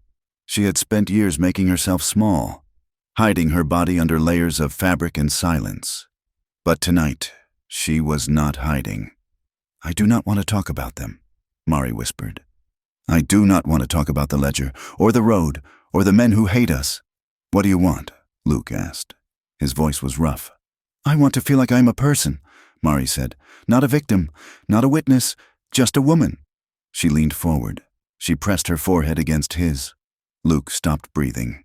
He was acutely aware of her fragility, and his own capacity for violence. He was terrified of breaking her. Mari, he breathed. She silenced him with a kiss. It wasn't fierce like the one in the line shack. It was slow. It was a question asked and answered in the same breath. She pulled back an inch. Her dark eyes searched his. Is this all right? She asked. Luke nodded. Yes. He reached out and touched her face. His thumb traced the line of her cheekbone. His hands, so quick to violence that afternoon, were now clumsy with tenderness. He unbuttoned the top button of her heavy coat. He paused, his hand hovering, waiting for a sign to stop. Mari took a breath. She didn't freeze. She didn't look away. She nodded. He slid the coat from her shoulders. Underneath, she wore the rough work shirt, but in the dark, it felt like silk. He pulled her close. There was a desperation in the way they held each other, a need to affirm life in the face of so much death. But there was also a profound carefulness. When Luke kissed her neck, he felt her pulse hammering. He stopped. Scared? He whispered against her skin. Yes, she admitted. But do not stop. Make me forget why. They lay back on the bedroll. The ground was hard. The air was cold. But the heat between them was a living thing. It was a clumsy, beautiful fumbling in the dark, whispered reassurances, the friction of denim, the warmth of skin. At one point, Mari went still, a memory, perhaps, or a flash of old fear. Luke stopped instantly. He lifted his weight off her. He waited. He didn't push. He didn't ask. He just waited, his breathing ragged. Mari let out a long exhale. She reached up and pulled him back down. Thank you, she whispered. For what? For waiting. That night, for a few hours, the war outside ceased to exist. There was only the small, sovereign territory of the blanket, where they were not fugitives, but simply two people trying to keep the cold away. The next morning, the reality of their situation returned with the sun. They reached Elias Thorne's homestead by midday. It was a modest ranch tucked into a valley of yellow grass. A windmill creaked lazily in the breeze. Luke rode up to the gate, waving a white handkerchief. A man came out onto the porch. He was older, with a shock of white hair and a limp that spoke of old bullet wounds. Luke Mercer, the man called out. It is me. Elias, Luke shouted back. Thorne lowered the rifle he was holding. He waved them in. They rode into the yard. Thorne looked tired. His face was gray, his eyes shifting nervously to the hills surrounding the ranch. Get down, Thorne said, ushering them toward the barn. Put the horses inside. You should not be out in the open. They dismounted. Thorne looked at the women. He took his hat off for Marie and Grace, a reflex of old manners that seemed out of place. I heard you were in trouble, Luke, Thorne said as they entered the dim coolness of the barn. But I did not think it was this bad. The sheriff has a $500 bounty on your head. Says you are a mad dog. It is a lie. Luke said, We have proof. Elias, we have a ledger. We have testimony. We just need to get to a judge without getting shot. Thorne nodded. He was wringing his hat in his hands. A judge. Yes, Judge Holloway's in the county seat. He sits tomorrow. Will you help us? Grace asked. Her voice was hopeful. You are a marshal. People respect you. Thorne looked at Grace. He looked at her innocent, desperate face. His eyes filled with a sudden, terrible water. I was a marshal, Thorne said softly. Now I am just an old man with a daughter who lives in town, a daughter who is married to one of the sheriff's deputies. Luke went cold. He took a step back, his hand dropping to his gun. Elias? Luke said. Thorne closed his eyes. They came to me yesterday. Luke, they said if you showed up, and I did not hold you, they said my daughter would have an accident. A fire! The sound of horses erupted outside. Not one or two, but a dozen. The barn doors at the far end burst open. Sunlight flooded in, blinding them. Silas Crow's men, run! Luke roared. He shoved Mari and Grace toward a side door, half hidden by hay bales. He spun around, drawing his Colt, and fired 2 shots at the silhouette in the main doorway. The shots went wild, kicking up dust, but they forced the attackers to scatter. Thorne stood in the middle of the barn, weeping. I am sorry. Luke, I am sorry. Luke didn't look at him. He grabbed Lynn May by the arm and dragged her toward the side door. They burst out into the sunlight. They were on the backside of the barn, facing a steep slope of scrub oak and granite boulders. Up the slope, Luke yelled. Bullets slapped into the wood of the barn inches from his head. Splinters sprayed his cheek. They scrambled up the hill. It was a nightmare of noise and confusion. Men were shouting, horses were screaming, and the crack of repeating rifles filled the air. Grace was lagging behind. Her dress caught on a thorn bush. She cried out, tugging frantically at the fabric. A rider came around the corner of the barn, a man with a red scarf over his face. He spurred his horse toward Grace, leaning down to grab her. He wasn't shooting. He was trying to take her alive. Grace! Mari screamed. Mari didn't run. She turned back. She picked up a rock the size of a cantaloupe and hurled it. It struck the rider's horse on the nose. The horse reared, flailing its hooves. The rider lost his grip on Grace's arm.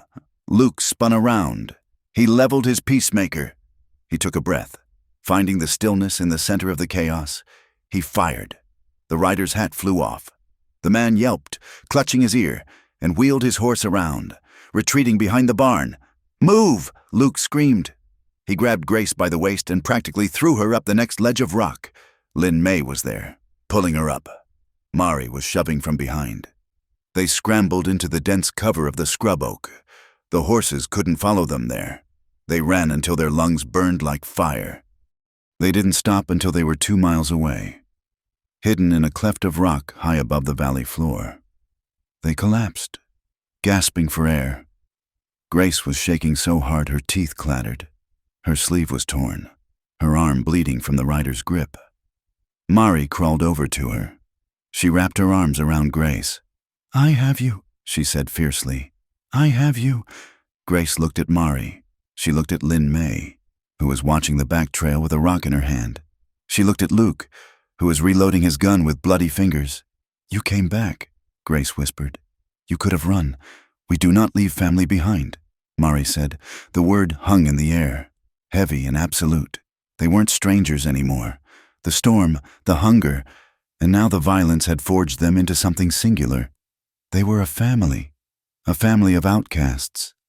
Maybe, but a family. Luke snapped the loading gates shut. Thorne sold us, Luke said grimly. He had no choice, Lynn May said. She was staring at the distant ranch. They used his blood against him. That is how they work. We cannot trust anyone, Mari said. We have to trust someone, Luke said, or we die in these hills. But we are done asking for help. Now we demand it. They reached the outskirts of the county seat, Oak Haven. 2 days later, they looked like scarecrows. Their clothes were rags. They were gaunt, their eyes hollowed out by sleeplessness. They left the high ground and entered the town from the north, moving through the alleys behind the saloons and the livery stables. The town was buzzing. There was a tension in the air, a sense of anticipation. They crouched behind a stack of crates in an alleyway. Across the street, the sheriff's office stood like a fortress. A crowd was gathered around a notice board. Luke squinted. He could see the bold print on the fresh posters. Wanted dead or alive. Luke Mercer, kidnapper, murderer. And below that, accomplices, the fallen women of the canyon. Wanted for theft and conspiracy. They framed us, Grace whispered. She sounded numb. They made us the monsters. Look, Lin May said. She pointed to a man standing on a crate in front of the crowd. It was the sheriff. He was a big man with a star that shone too brightly. These women are not victims, the sheriff bellowed. They are whores who lured good men to their deaths. They are in league with this drifter to rob our citizens. They are a cancer, and we must cut them out. The crowd murmured in agreement. It was the sound of a mob finding its permission. Mari closed her eyes. It is over, she said. They own the story. Even if we show the ledger, who will believe a whore and a thief over the sheriff? Luke looked at the sheriff. Then he looked down the street. There was a small building with a sign that creaked in the wind. The Oak Haven Gazette. The windows were dirty, but inside, a lamp was burning. The law is deaf, Luke said. He turned to the women. But maybe the press is just hungry. What do you mean? Mari asked. Sheriff controls the court, Luke said. But he does not control the printing press. If we can get this story into ink, if we can get it on paper before they hang us, then the town has to read it. It is a death sentence if we are caught in there, Lin May said. It is a death sentence out here, Luke countered. He looked at them. Do we hide, or do we burn it down? Mari looked at the ledger in her hand. She thought of the silence she had kept for years. She thought of the fear. Burn it down. She said, they moved across the street. They didn't run. They walked. They walked right through the open back door of the newspaper office. The room smelled of ink and stale tobacco. A man was hunched over a typesetting desk. He wore a visor and had ink stains up to his elbows. He looked up, startled. He saw a cowboy with a gun in his hand and 3 women who looked like furies risen from the earth. I am Hiram Peel. The man squeaked. Take the money in the box. Just do not shoot the press. We do not want your money, Luke said. He holstered his gun. He stepped aside. Mari stepped forward. She slammed the black ledger down onto the desk. It made a heavy, decisive sound. We have a story, Mr. Peel, Mari said, and you are going to print it. Peel looked at the ledger. He looked at the women. He saw the bruises. He saw the letter Grace held out. He saw the fire in Lin May's eyes. He was a man who hated Silas Crow. He was a man who had been waiting 20 years for a story that mattered. He adjusted his spectacles. Lock the door, Peel said quietly, and tell me everything. Outside, the mob roared. Inside, the first sentence of the truth was being said in lead. The hearing was held in the back room of the Oak Haven courthouse, a space that smelled of wet wool, stale tobacco, and the sour sweat of men packed too close together. Outside, the sky was a flat, bruised purple, threatening rain, but inside the air was hot and still. Judge Holloway sat behind a scarred oak table. He was a man worn thin by the territory, his face a map of deep lines, and he looked at the gathered crowd with weary eyes. He was an honest man, but honesty in Oak Haven was a candle burning in a gale. Silas Crow sat in the front row. He did not look like a man on trial. He looked like a man attending a board meeting for a company he owned. He wore a charcoal suit, immaculate despite the dust outside, and he cleaned his fingernails with a small penknife, ignoring the proceedings. The sheriff stood by the door, his hand resting casually on the butt of his pistol, his eyes scanning the room with a proprietary glare. Luke sat at a small table to the left, his hands resting on his knees. He had been disarmed at the door. The absence of his gun made him feel naked, unbalanced. Beside him sat Mari, Grace, and Lin May. They sat straight, their spines stiffened by a fear they refused to show. The prosecutor was a man named Gable, a weasel with a slicked-back mane of oil-black hair who owed his position to Crow's patronage. Your Honor, Gable began, strutting before the judge, we are here to address the disturbances caused by these transients. They are accused of theft, of public disorder, and of slander against one of our most upstanding citizens. He gestured to Crow, who did not look up. This is not a trial, Holloway rumbled. This is a preliminary hearing to see if there is enough evidence to hold them, whatever you call it. Judge, Gable sneered. It is a waste of time. These women are vagrants. And this man, he pointed a long finger at Luke, is a known drifter with a reputation for violence. Call your witnesses, Holloway said, cutting him off. Grace was the first to take the stand. She walked to the chair, her head held high, though Luke could see the tremor in her hands where she clasped them in her lap. State your name, Holloway said. Grace Whitfield. Gable approached her like a wolf circling a lamb. Miss Whitfield, you claim to be a schoolteacher, yet you left your last post in disgrace, did you not? I left because I was forced out, Grace said. Her voice was clear, but brittle. Forced out because of immoral conduct, Gable said loud enough for the back of the room to hear. Because you attempted to seduce a young man of good standing. That is a lie, Grace said. Is it? Gable leaned in. Invading her space, or is it a pattern? You run from one town, find yourself stranded at a way station, and suddenly you are making accusations against Mr. Crow. Perhaps you are looking for a payout. Perhaps this is just another scheme. Grace looked at the crowd. She saw the women whispering behind their hands. She saw the men smirking. She felt the old shame rising, the heat of it climbing her neck. It would be so easy to cry. It would be so easy to step down. I am not a schemer, Grace said. Each word cost her something visible. I am a witness. I saw the men close the road. I saw them threaten us. And I know what it looks like when powerful men decide a woman's truth is inconvenient. You can step down, Gable said dismissively, turning his back on her. Lynn May was next. As she walked to the chair, a ripple of laughter went through the room. Someone in the back shouted a slur regarding her eyes. The sheriff did not call for order. He smirked. Gable did not even look at her. He looked at the judge. Your Honor, surely we do not need to entertain this. The witness is not of a reliable demographic. She likely does not even understand the oath. I understand the oath, Lynn May said. Her voice was low, accented, and harder than iron. Gable looked at her with mock surprise. Oh, and what is the oath to you? It is a promise to speak what is true, Lynn May said, even to men who do not want to hear it. Gable laughed. And what truth can a washerwoman offer us?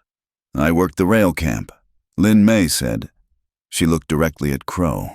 I saw the timber meant for our housing taken by this man's wagons. I saw my husband beaten when he tried to stop it. You treat us like we are part of the scenery, like trees or rocks. You think because you do not look at us, we do not see you. But we see. Gable slammed his hand on the table. This is irrelevant. We are talking about the bridge. It is all the same, Lynn May said. It is all taking what is not yours because you think you are a god. Sit down, Gable shouted. Then it was Mari's turn. She did not wait to be called. She stood up and walked to the chair. She sat down and fixed her eyes on Silas Crow. For the first time, Crow stopped cleaning his nails. He looked up. You run the way station, Gable said. A lonely place for a widow. You have visitors often? Men visitors? I run a business, Mari said. Her voice was shaking, not with fear, but with a rage she was barely keeping on a leash. A business! Gable sneered. Is that what we are calling it? And did Mr. Crow refuse to pay for your services? Is that why we are here? Luke stood up. His chair scraped loud against the floor. Sit down. Mercer, the sheriff barked, his hand dropping to his gun. Luke remained standing. His eyes were on Gable. You ask her that again, and I will tear your tongue out. Crow smiled. It was a small, cold expression. See, Gable said to the room. Violent, unstable. Just as I said. Mari looked at Luke. Please, she said softly. Sit. Luke slowly lowered himself back into the chair. His muscles were coiled tight as springs. Mari turned back to Gable. You want to know about my business? I keep a ledger, every toll, every wagon. And for the last 6 months, your client's men have been taking a 50% cut of everything that crosses the bridge. Extortion? Gable laughed. Proof? The ledger is with the editor of the Gazette, Mari said, along with the dates that match the disappearance of Sarah Miller. The room went deadly quiet. The name Sarah Miller hung in the air like smoke. Objection, Gable screamed. This is hearsay. This is slander. Is it? Mari asked. She looked at the crowd. Sarah Miller drove a wagon across that bridge 6 months ago. She paid the toll. I wrote it down. She never reached Oak Haven. But Crow's foreman, Jubal Early, came back across the bridge 2 hours later driving her team. He said she sold it to him. She leaned forward. Sarah Miller was running from a man who beat her. She would have walked to California before she sold her horses. Crow stood up. His composure cracked. Just a fraction. This woman is hysterical. Sheriff, clear this room. The sheriff stepped forward. That is enough. Hearing is over. Judge Holloway slammed his gavel. I run this court. Sheriff, not you. The sheriff ignored him. He looked at Luke. He saw the danger in Luke's eyes, the way the town was starting to murmur. He needed to end this. You are under arrest. Mercer, the sheriff said. For what? Holloway demanded. Disturbing the peace. The sheriff said, and suspicion of murder? He moved toward Luke, pulling a pair of iron cuffs from his belt. The room teetered on the edge, the men in the back. Crow's hired hands and the drunk drifters started to surge forward. They smelled blood. They sensed that the law was dissolving, and in its place was the old, ugly rule of the mob. Get a rope, someone shouted. Save the county the cost of a trial. Luke stood up. He looked at the sheriff, then at the mob. He calculated the distance to the sheriff's gun. He could take him. He could break his arm, take the weapon, and hold the room. But then the shooting would start, and the women were in the line of fire. He hesitated. It was Mari who moved. She didn't move toward the door. She moved to the center of the room, placing herself between Luke and the mob. Stop! She screamed. Her voice was raw, tearing through the noise. It shocked them into a momentary silence. You want to hang him? Mari shouted. You want to hang him because he helped us? She turned to face the townspeople. She looked at the shopkeeper who had denied them beans. She looked at the women who had whispered. You call us whores, she said. You call us liars, because it is easier than looking at him. She pointed a shaking finger at Crow. You all know, she said. Her voice dropped to a whisper that carried to every corner. You know he owns the water. You know he owns the road, but you do not want to know what he takes when he thinks no one is watching. She took a breath. She reached up and unbuttoned her collar, pulling the fabric aside to reveal the faint, silver scars on her neck and collarbone. He came to my station, she said. Not his men. Him. He told me that a woman alone has no rights. He told me that if I wanted to keep my roof, I had to pay in something other than coin. Crow's face turned a violent, mottled red. Shut her up, he roared. I will not shut up, Mari yelled back. She was crying now, the tears streaming down her face, but she didn't wipe them away. He hurt me, and he told me that if I spoke, he would burn me out. She looked at the women in the crowd. Sarah Miller spoke, and she is dead. I am speaking, and you want to kill the only man who stood between me and him? The silence that followed was absolute. It was the silence of a community being forced to look at its own rot. Suddenly, the back door of the courtroom burst open. Hiram Peel, the newspaper editor, stood there. He was out of breath, clutching a stack of fresh broadsheets, the ink still wet. Read it, Peel shouted, throwing the papers into the crowd. Read the ledger. It is all there. Men grabbed the papers. They read. They saw the dates. They saw the amounts. They saw the undeniable arithmetic of corruption. The mood in the room shifted. It didn't soften. It curdled. But the target changed. The eyes that had been fixed on Luke slid, one by one, toward Silas Crow. Crow saw it. He looked at the sheriff. The sheriff looked at the mob, then took a step away from Crow. Crow backed up.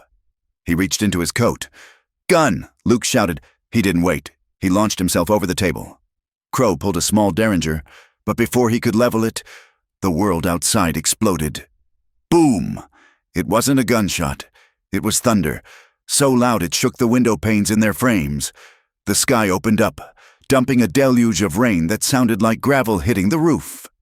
The lights in the courtroom flickered and died, plunging them into gray gloom. In the chaos, Crow fired. The shot went wild, shattering a water pitcher. Crow turned and bolted for the side door. "He is running!" Grace screamed.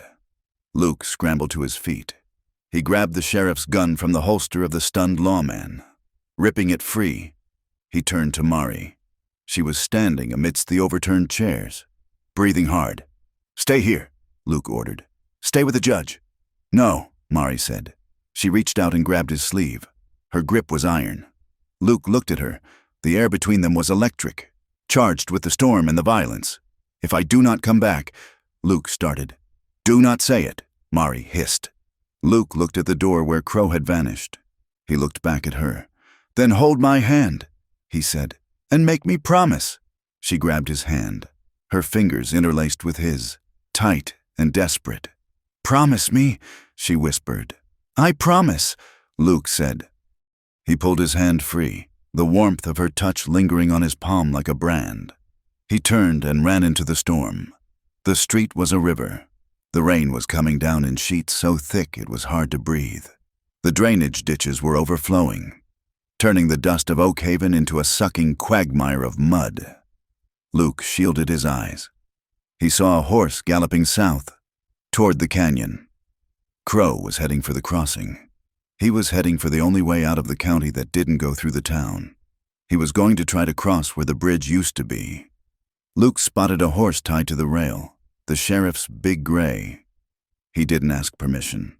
He vaulted into the saddle and spurred the animal into a run. The chase was a blur of rain and adrenaline. They left the town behind, galloping into the teeth of the storm. The road was dissolving. Mud flew up in great clods, blinding them. Crow was desperate. He was whipping his horse, driving it without mercy. They reached the canyon rim. Below, the creek was a monster. It was higher than it had been the night the bridge fell. It was a brown torrent, roaring like a freight train, tearing trees from the banks and smashing them against the rocks. Crow reached the bank. The bridge was gone, but a single massive beam still spanned part of the gap, lodged against a pile of debris in the center of the channel. Crow dismounted. His horse balked, rearing up and throwing him. Crow scrambled in the mud. He looked back and saw Luke coming. He didn't surrender. He turned toward the water. He was going to try to cross on the debris dam. It was suicide. "Stop!" Luke screamed over the roar of the water. Crow didn't listen. He scrambled onto the wet timber. He was on his hands and knees, crawling over the slick wood, the water churning just inches below him. Luke bailed off the gray horse. He slid down the muddy bank, his boots digging deep furrows. "Crow! You cannot make it!" Crow looked back. His face was a mask of terror and hate. "I will not let you take me!" he screamed. The timber shifted. The water pushed against the debris dam. The pressure immense, with a sound like a gunshot. The log Crow was clinging to snapped free. Crow screamed as the wood twisted. He was thrown into the water. The current grabbed him instantly. Luke didn't think. The instinct that had made him cross the first time, the refusal to look away, kicked in. He threw the gun onto the bank. He dove. The cold was a physical blow. It punched the air from his lungs. Luke kicked hard, fighting the current. He saw Crow's head bobbing in the foam. 10 yards downstream, Luke swam. Debris struck his shoulder, numbing his arm, but he kept kicking. He reached Crow just as the older man was being pulled under by the weight of his sodden wool coat. Luke grabbed Crow's collar. Crow fought him. He thrashed, clawing at Luke's face, trying to climb on top of him to breathe. "Stop fighting!" Luke roared, swallowing water. He punched Crow, a short, sharp blow to the jaw. Crow went limp. Luke turned, kicking for the shore. The current was dragging them toward the narrows, where the water smashed against the canyon walls. If they hit that, they were dead. Luke saw a willow root sticking out of the bank. He lunged for it. His fingers slipped, then caught. The strain on his arm was agonizing. He felt his shoulder pop. He groaned, gritting his teeth. He hauled them in, inch by inch, fighting the entire weight of the river. He dragged Crow onto the mud. Luke collapsed, gasping, vomiting water. He lay there for a long time, the rain beating against his back. He rolled over. Crow was lying on his back. His eyes were open, staring at the storm. His chest was not moving. Luke crawled over to him. He checked for a pulse. There was none. The river, or the blow, or the fear had stopped his heart. Luke sat back on his heels. He looked at the dead man. There was no triumph. There was no glory. There was just a wet, muddy body in the rain. Crow had escaped the law, but he hadn't escaped the land. The bridge he had neglected. The river he had tried to own. They had taken him in the end. Luke closed Crow's eyes. He is done. Luke whispered to the rain. The ride back to town was slow. Luke draped Crow's body over the sheriff's horse and walked beside it. He was limping. His shoulder was on fire. When he reached the edge of town, the storm was breaking. The clouds were tearing apart, revealing a sky of bruised violet. The sheriff met him at the edge of Main Street. He had a posse with him: Holloway, Thorne, and a dozen armed citizens. They stopped when they saw Luke. They saw the body on the horse. The sheriff looked at Crow. He looked at Luke. He saw the end of his patronage, the end of his protection. He looked at the men behind him and saw that his time was over. He lowered his gun. Judge Holloway stepped forward. He looked at the body. "Is this your work, Mercer?" Holloway asked. "The river took him." Luke said. His voice was a rasp. "I tried to pull him out." Holloway nodded. He looked at the sheriff. "Take the body to the undertaker, and then turn in your badge." "Sheriff, we have a lot of statements to take." Luke walked past them. He didn't care about the sheriff. He didn't care about the town. He walked to the hotel where they had taken the women. He climbed the stairs.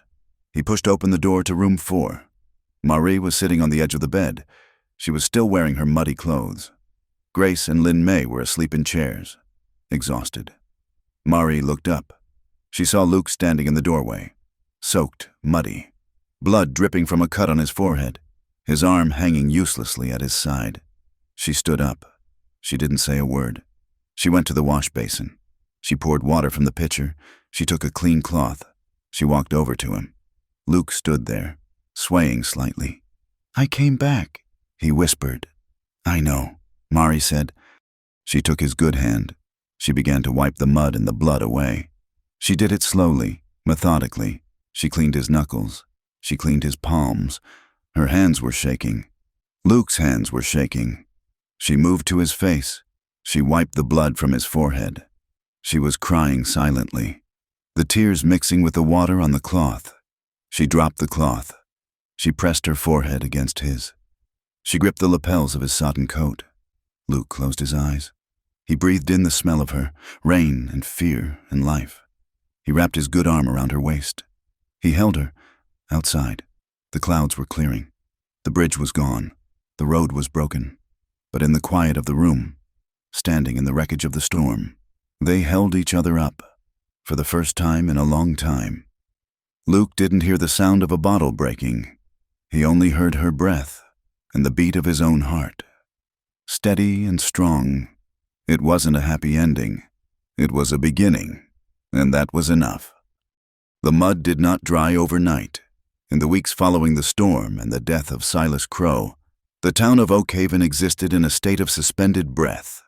The rain had stopped, and the floodwaters had receded back into the banks of the creek, leaving behind a landscape that was scoured clean and piled high with debris. But the human landscape was slower to settle. The legal proceedings were not the swift hammer of justice that Luke Mercer might have wished for. They were a slow, grinding machinery of paper and procedure. Judge Holloway, true to his word, convened a grand jury, but the process was agonizing. Every day, Luke, Marie, Grace, and Lynn May had to walk from their temporary lodgings at the boarding house to the courthouse, and every day, they walked through a gauntlet of eyes. The town did not suddenly embrace them as heroes. Real life is not a dime novel where the villains vanish and the townspeople cheer. The people of Oak Haven were embarrassed. They had allowed Silas Crow to rule them for a decade. They had looked away when Sarah Miller disappeared. They had laughed at Grace Whitfield. Now, faced with the undeniable truth of the ledger and the testimony, they did not feel gratitude. They felt the prickly, defensive shame of people who have been caught being small. Some apologized. Elias Thorne, the old marshal, came to them with his hat in his hands, weeping openly, begging for a forgiveness he did not believe he deserved. Luke gave it to him, not because Thorne had earned it, but because carrying hatred was too heavy a burden for a man who was trying to build a new life. But others doubled down. The men who had drunk Crow's whiskey and laughed at his jokes now spat on the boardwalk when Marie passed. They whispered that she was a witch who had seduced the river into killing a good man. They muttered that Luke was a vulture circling a carcass. "We are not winning friends," Luke said one evening. They were sitting in the small parlor of the boarding house. The fire was dying in the grate. Outside, the wind was picking up, carrying the first sharp bite of winter. "We do not need friends," Mari said. She was mending a shirt, her needle flashing in the lamplight. "We need the truth written down. And we need to survive the winter." Grace Whitfield sat by the window. She was no longer the terrified girl clutching a valise. The trial had forged her in fire. She had taken the stand 3 times, facing the sneering questions of Crow's lawyers. And she had not broken. There was a knock at the door. It was the head of the school board, a man named Mr. Abernathy. He looked uncomfortable, twisting his hat brim until the felt began to crack. "Miss Whitfield," Abernathy said, refusing to step fully into the room. "We find ourselves in a difficult position. The previous teacher, well, after the revelations regarding his association with Crow's faction, he has decided to move west." "He ran away," Grace corrected gently. Abernathy cleared his throat. "Quite. The point is, the school is empty. The children are running wild. We need a teacher." Grace looked at him. She knew what this was. It was not an apology. It was necessity wearing a suit. They did not want her, but they needed her, and they assumed she was desperate enough to take the scraps. "I will take the post," Grace said. Abernathy let out a sigh of relief. "Excellent. Of course, given the history, we would expect a certain level of discretion. No mention of the trial in the classroom." Grace stood up. She was small, but in that moment, she looked 10 feet tall. "I will take the post, Mr. Abernathy, because those children deserve to learn. I will teach them to read. I will teach them history. And I will teach them that the truth matters, even when it is inconvenient for the school board. If that is not discreet enough for you, you can teach them yourself." Abernathy stared at her. He opened his mouth, closed it, and then nodded once, stiffly. "Monday morning," he said, and turned to leave. When the door closed, Grace sat down. Her hands were shaking. "Are you sure?" Mari asked. "You know what they will say. They will watch you like hawks, waiting for a slip." "Let them watch," Grace said. She picked up her book. "I am done hiding. If I run now, I am telling them they were right to shame me. I am staying." Lynn May found her own version of justice, and it was just as hard won. The court had ordered Crow's estate to pay back wages to the workers at the rail camp, including the wages stolen from her husband. It was a significant sum, enough to buy a ticket to San Francisco, enough to vanish into the anonymity of the city. But Lynn May did not buy a ticket. She walked into the Mercantile, the same store where she had been refused service weeks before. The shopkeeper, a man named Henderson, went pale when he saw her. He expected a confrontation. Instead, Lynn May placed a stack of gold coins on the counter. "I want to buy the lease on the old shed behind the livery," she said. Henderson blinked. "The shed? It is a ruin. The roof leaks. My husband was a carpenter." Lynn May said, "I know how to fix a roof, and I know this town needs a laundry that does not ruin the collars of shirts." Henderson looked at the money. He looked at Lynn May. He saw a woman who had been insulted, threatened, and dismissed, standing in his store with her chin high. His wife, a quiet woman who usually stayed in the back, stepped forward. She looked at her husband, then at Lynn May. "The shed has a good stove," the wife said. "It just needs cleaning. I have some extra soap molds I am not using." Henderson looked at his wife, surprised. Then he looked back at Lynn May. He pushed a piece of paper across the counter. $50 for the year. Henderson said. 40. Lin May countered. I have to fix the roof. 45. Henderson said. Done. Lin May said. She walked out of the store with the deed in her pocket. It was not a grand victory. She was still a Chinese woman in a town that viewed her with suspicion, but she had a piece of paper that said she belonged there. She had a foothold, and for the first time since she stepped off the boat, she was building something that was hers. For Mari and Luke, the aftermath was a quieter, more dangerous landscape. They were staying in a small cabin on the edge of town, a temporary arrangement until the legal status of the way station could be resolved. The intimacy that had begun in the high country, fueled by adrenaline and fear, now had to survive the mundane reality of peace. It was not easy. Luke was a man who knew how to survive a war. He knew how to ride through a flood. He did not know how to sit at a breakfast table and let a woman pour him coffee without feeling like he needed to earn it with blood. He spent his days repairing the cabin, chopping wood with a ferocity that worried Mari. He was fighting the ghosts of his past. He had killed men. He had done violence. And now that the gun was back in the holster, he was terrified that the violence was all he had to offer. One evening, Mari found him sitting on the porch, staring at his hands. The knuckles were still scabbing over from the fight in the river. You are thinking about leaving, Mari said. It wasn't a question. Luke didn't look up. I am thinking that a man like me brings trouble. He said, look at this town. Mari, they hate us. They are waiting for me to snap.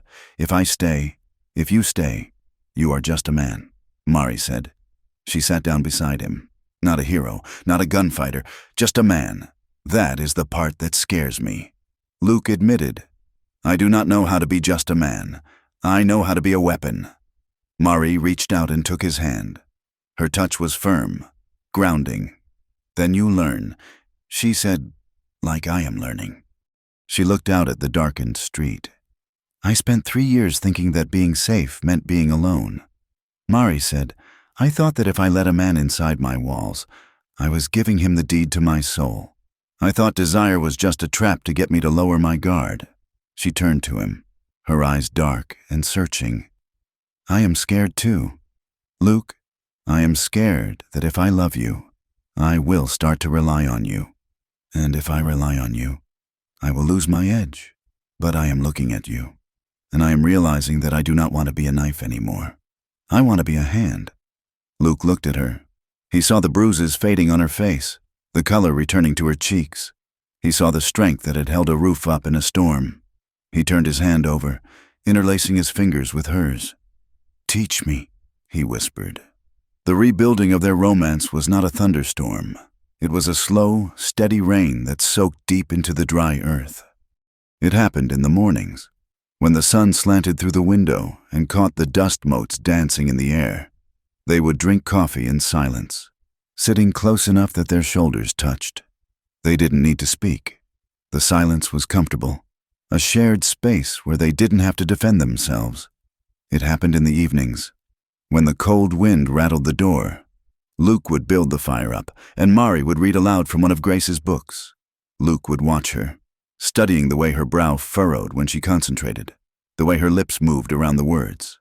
Desire was there, a constant hum beneath the surface, but they approached it with a reverence that bordered on hesitation.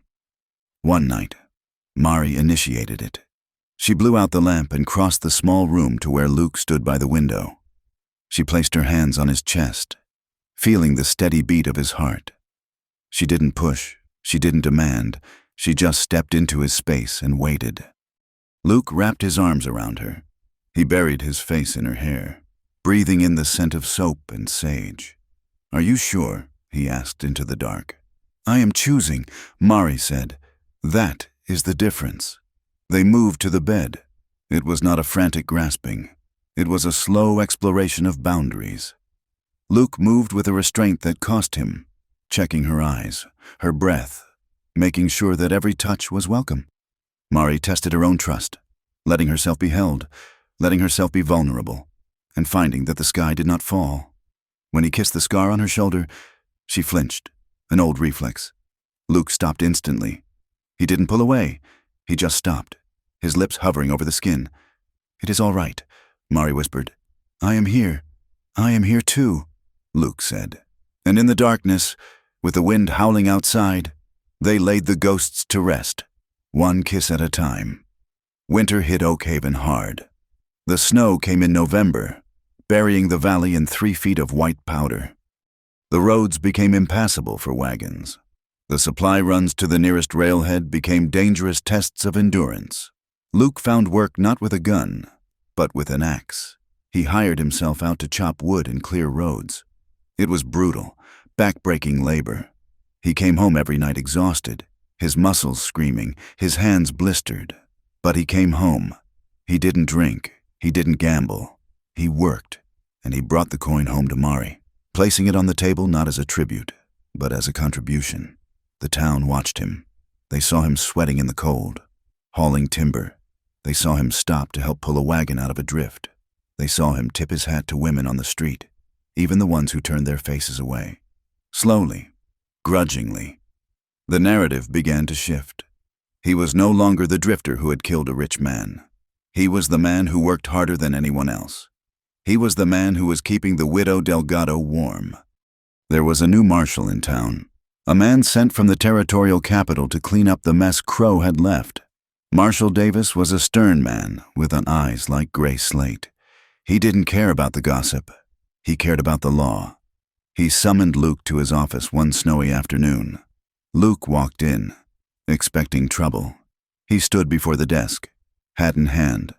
"I have gone through the files," Davis said, tapping a stack of papers. "The charges against you have been dropped. It seems the previous administration was creative with the facts." Luke nodded. "Thank you. Marshal," Davis looked at him. "I am looking for a deputy. Mercer, someone who knows the country, someone who does not scare easily." Luke looked at the badge sitting on the desk. It was a piece of tin, but it carried a weight he knew well. "I appreciate the offer," Luke said, "but I am done carrying a gun for the government. I've got my own work to do." Davis studied him, then nodded. "Fair enough. But if you see trouble, you come to me. No more vigilante justice. No more vigilante justice." Luke agreed. He walked out into the snow. He felt lighter. The law had finally acknowledged he was free. Spring arrived with a roar of melting snow. The creek swelled again, reminding everyone of the flood that had changed everything. When the roads were finally clear, Marie told Luke it was time. "We need to go back," she said. They packed the horses. Grace and Lynn May came to see them off. Grace was wearing a sturdy wool dress, her hands stained with chalk. She looked tired but content. "Be careful," she said, hugging Mari. "And come back. My students need to hear the rest of the story." Lynn May stood by the laundry shed. Steam was rising from the vents. She wiped her soapy hands on her apron and shook Luke's hand. "The roof is holding," she said, a small smile playing on her lips. "Make sure yours holds too." Luke and Mari rode south. The journey to the canyon took 2 days. The land was greening up, the sagebrush putting out new shoots. The air smelled of wet earth and possibility. They reached the overlook at noon. The way station was still there. It looked lonely, perched on the edge of the canyon. The roof Mari had patched was still holding. The windows were dark, staring out at the empty space where the bridge used to be. They rode down to the water's edge. The creek was wide and calm now, shimmering under the blue sky. But the gap was absolute. The bridge was gone completely. The pilings had been washed away, leaving only the stone foundations on either side. Luke dismounted and helped Mari down. They stood on the bank, looking across the water. It was strange. For so long, the bridge had been the lifeline. It had been the thing that connected them to the world, but it had also been the choke point. It was the place where Crow had exerted his control. It was the trap. Now, there was just open water. "We cannot rebuild it," Luke said. "Not like it was. The timber is gone, and the bank is too unstable for new pilings." "Good," Mari said. She walked to the edge of the water. She picked up a stone and tossed it in. "I do not want a bridge," she said. "A bridge makes it too easy for men like Crow to decide who crosses." Luke looked at the current. The water was deep here, but slow. "We could build a ferry," he said, A flat-bottom raft on a guide cable. It takes work to cross. You have to pull yourself over, but it is steady. And if trouble comes, you can cut the cable. A ferry, Mari mused. She looked at the far bank. I like that. It is honest work. She turned away from the water and walked toward the station. She stopped at the porch steps. This was the place where she had stood with a shotgun, terrified and alone. This was the place where she had been assaulted. This was the place where she had learned to hide. She walked up the steps. She put her hand on the door latch. She hesitated. Luke stayed by the horses. He didn't push. He knew this was her threshold to cross. Mari took a breath.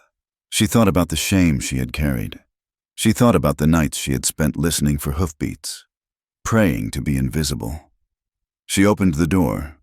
The air inside was stale, but it was familiar. She walked to the counter. She saw the shotgun leaning in the corner. She saw the empty shelves where the whiskey used to be. She walked to the back room, the room where they had locked her up. The door was still cracked from where they had kicked it. She stood there for a long time. She let the memory wash over her. The smell of cheap tobacco, the rough hands, the fear that tasted like copper. Then she spoke into the silence. I am still here, she said. Her voice was not loud, but it was steady. You took the whiskey. You took the toll. You tried to take my dignity. But you are dead. Silas Crow. And I am standing in my own house. She turned around and walked out. She didn't close the door to the back room. She left it open, letting the light flood into the dark corners. She walked back out to the porch. Luke was waiting. Are you all right? He asked. Mari nodded. She walked down the steps and stood in front of him. The sun was high overhead, bathing the canyon in a harsh, beautiful light. I am not hiding anymore. Luke, she said, I am going to open the station again. I am going to run the ferry. And I am going to put my name on the sign, Delgado's Crossing. Luke smiled. It was a slow smile that crinkled the corners of his eyes. Delgado's Crossing, he repeated. Sounds like a place that will stand. He took off his hat and ran a hand through his hair. I'm a fair hand with a hammer, he said. And I know a thing or two about cables. If you are looking to hire a partner... Mari looked at him. She saw the man who had crossed a flooded river to save her. She saw the man who had held her while she cried in a rat-infested shack. She saw the man who had waited for her to choose him. I am not looking for a hired hand, she said. She stepped close to him. She placed her hands on his chest. I am looking for a man who knows that love is not a cage. I am looking for a man who will stay when the winter comes, and who will let me stand on my own 2 feet when the sun shines. Luke covered her hands with his. I am not going anywhere. Mari, he said, I am done running. My horse is tired, and my heart is right here. I choose you. Luke Mercer, she whispered. Today, and tomorrow, and every day the creek rises, I choose you, Mari Delgado. He answered. They kissed. It wasn't the desperate kiss of the storm, or the tentative kiss of the cabin. It was a kiss of arrival. It tasted of dust and sunlight and promise. They broke apart but didn't let go. They turned to look at the gap where the bridge had been. The view was different now. The obstruction was gone. There was only the wide, brown water and the immense, open sky above it. The path forward wasn't paved. It wasn't easy. It would require them to build a raft, to string a cable, to pull with their own backs against the current. There was no illusion of safety anymore. They knew the world was hard. They knew that floods would come, and men like Crow would always exist in some form or another. But as they stood there, hand in hand, watching the river flow, they knew they wouldn't face it alone. Luke squeezed her hand. Mari squeezed back. Let us get to work, she said, and together, they walked toward the timber to begin building the future. Thank you for listening to this story. It has been a long journey from the first storm clouds to the open sky of Delgado's Crossing, and I am grateful you rode the trail with us. I would love to know where you are listening from. Please leave a comment below and share your location. And if this story of the American West spoke to you, please consider subscribing to From Wild West for more tales of grit, love, and survival on the frontier. I invite you to share your thoughts on the story in English. Did Luke and Mari make the right choice? What do you think of the new future they are building? Until the next campfire, ride safe.